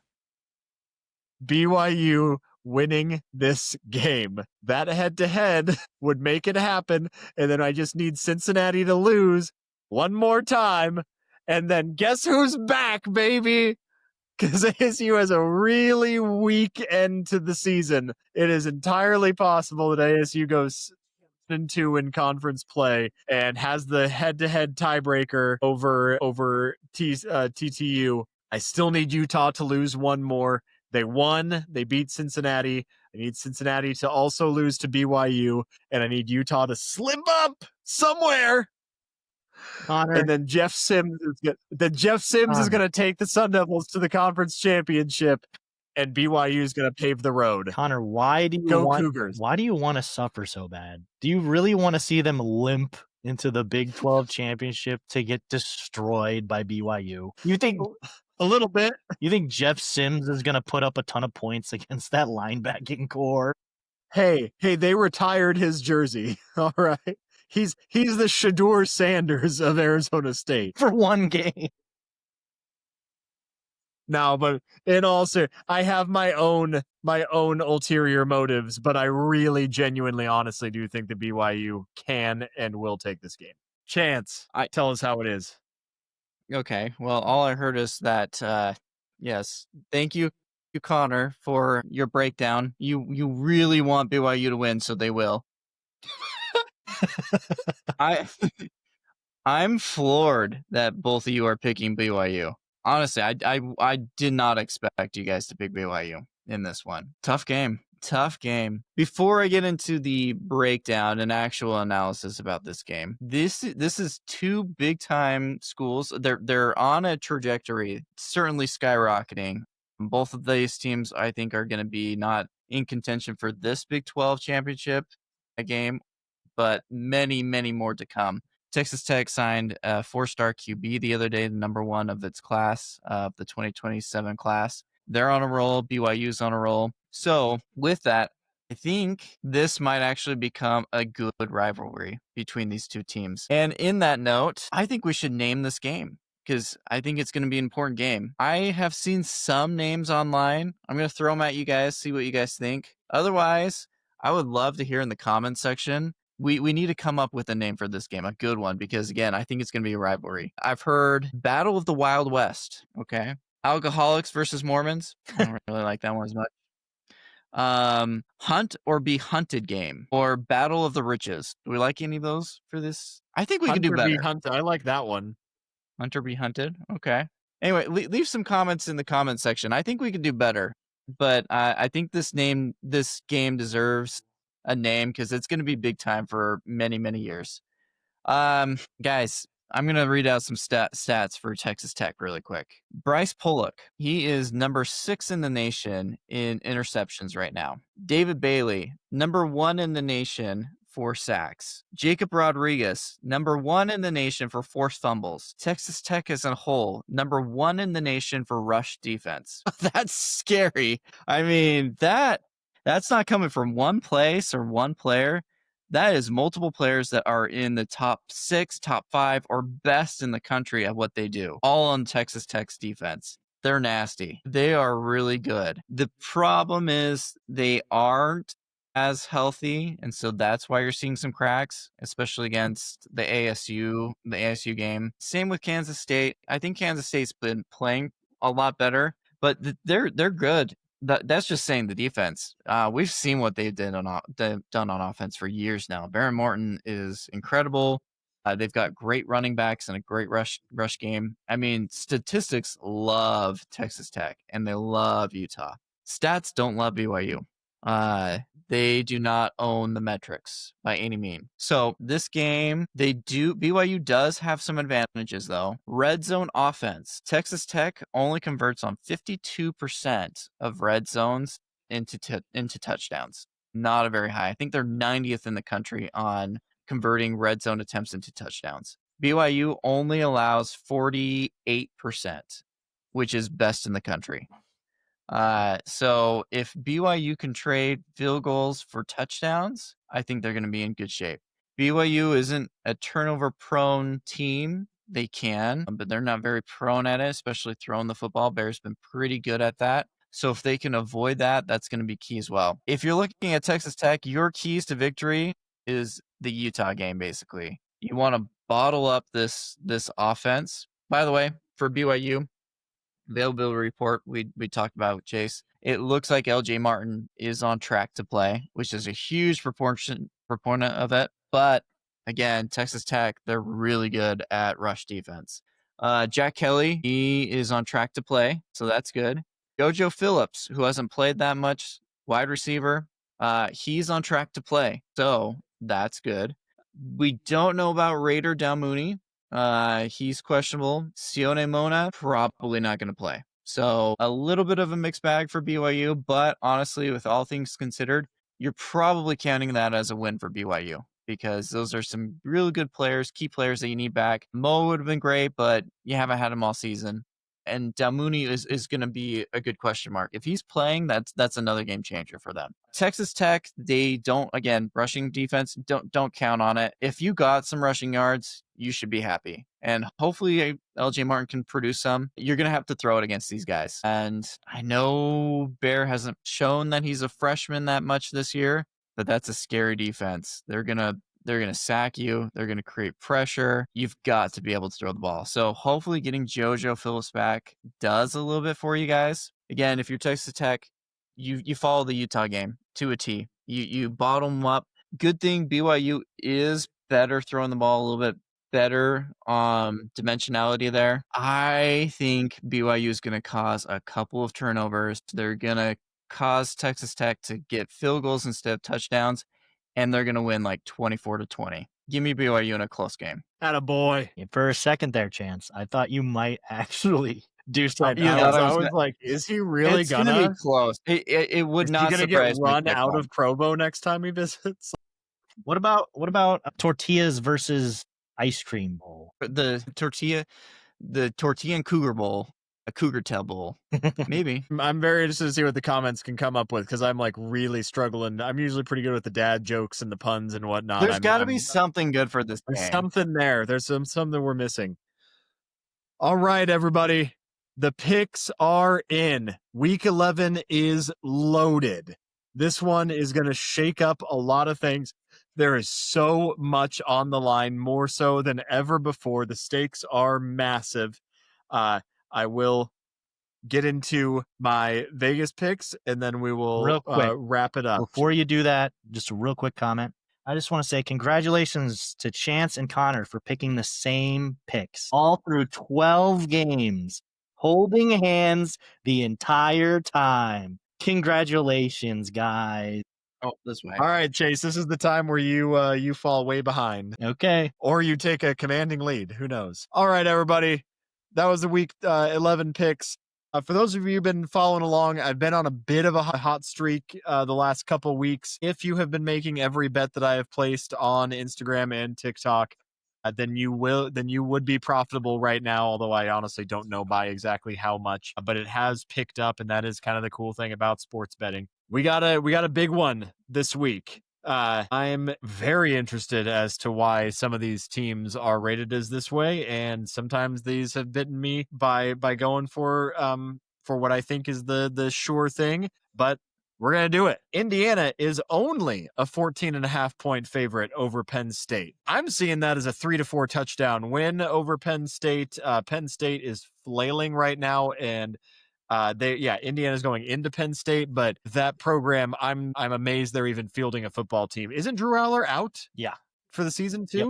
Yeah, so they don't have Drew Aller, and they don't have a head coach. That might be a plus. Now, it might be, but Indiana has looked like Dracula going into every game that they have, like just wanting to suck the life out of every team that they face through 4 straight quarters. Nobody's even played them close except Iowa a little bit, but I'll give them one.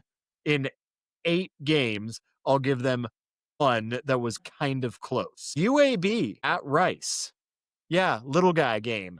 UAB pulled off a huge upset, and they're not the awful team that they used to be, the bottom 10 team. Now, they're not good, but Rice is just as bad as they have been in the past, and Rice is favored in this game.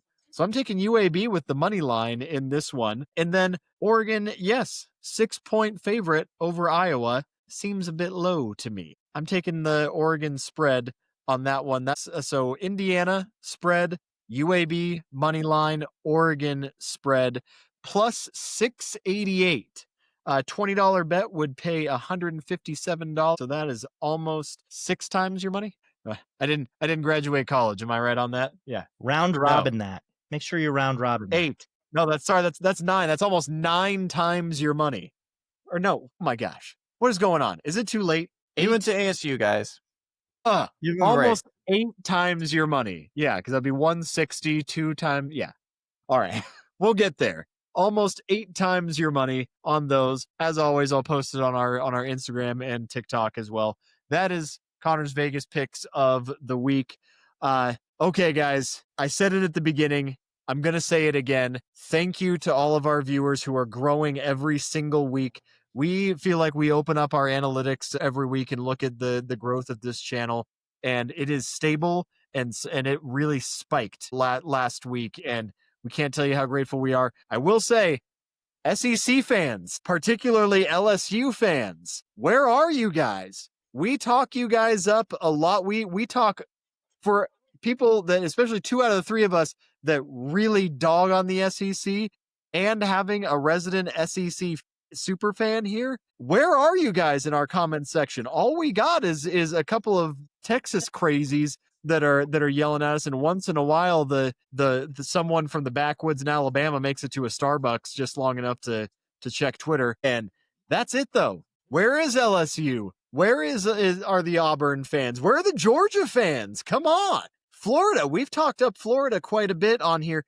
SEC, tell us how it is. We want to hear from you. And Arizona State people, I have made myself look silly for you guys for my entire life.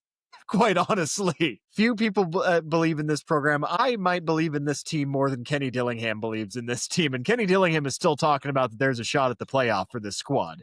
Like, with a straight face, he's saying that. I am not seeing much love from the ASU fan base. And I know, because I follow every single one of the pages on all the other social media. You guys get in there. You guys get after the comments. Let us know, Arizona State fans. Let us know how it is. Let us know if we're missing something, if we're not seeing something. Let us know. Do you think that it's all about next year at this point? Do you think that Jeff Sims actually could be the guy? Please let us know. Show up, show out. This is your platform for your voice to be heard on the national stage with college football. The other guys aren't going to do it. ESPN already pulled out of YouTube TV just because they felt like they weren't making enough money from all of us. They canceled half of college football and then are charging more than we were paying for YouTube TV to watch half the games. It's insane what they're getting away with. And this platform is one of the ones that we are wanting to give you guys the voice, wanting to have the conversation, because they're not going to do it for you. Take your comments off of ESPN, put them where the people care about you, where the mouthpiece matters, and let's make some noise so that they have to listen to us, so that we can vote with the public opinion and let them know that they don't control us. They don't control the conversation. What they say isn't always right. It's you guys. It's the fans. It's the grassroots that matter, that control the conversation. That's who the sport is about. That's who the sport is for. We are so grateful for your support. And this has been the Concussion Protocol Podcast. We will, for Chance and Chase, we will see you guys next time. We love you. Let's go. Go Tigers. Like and subscribe.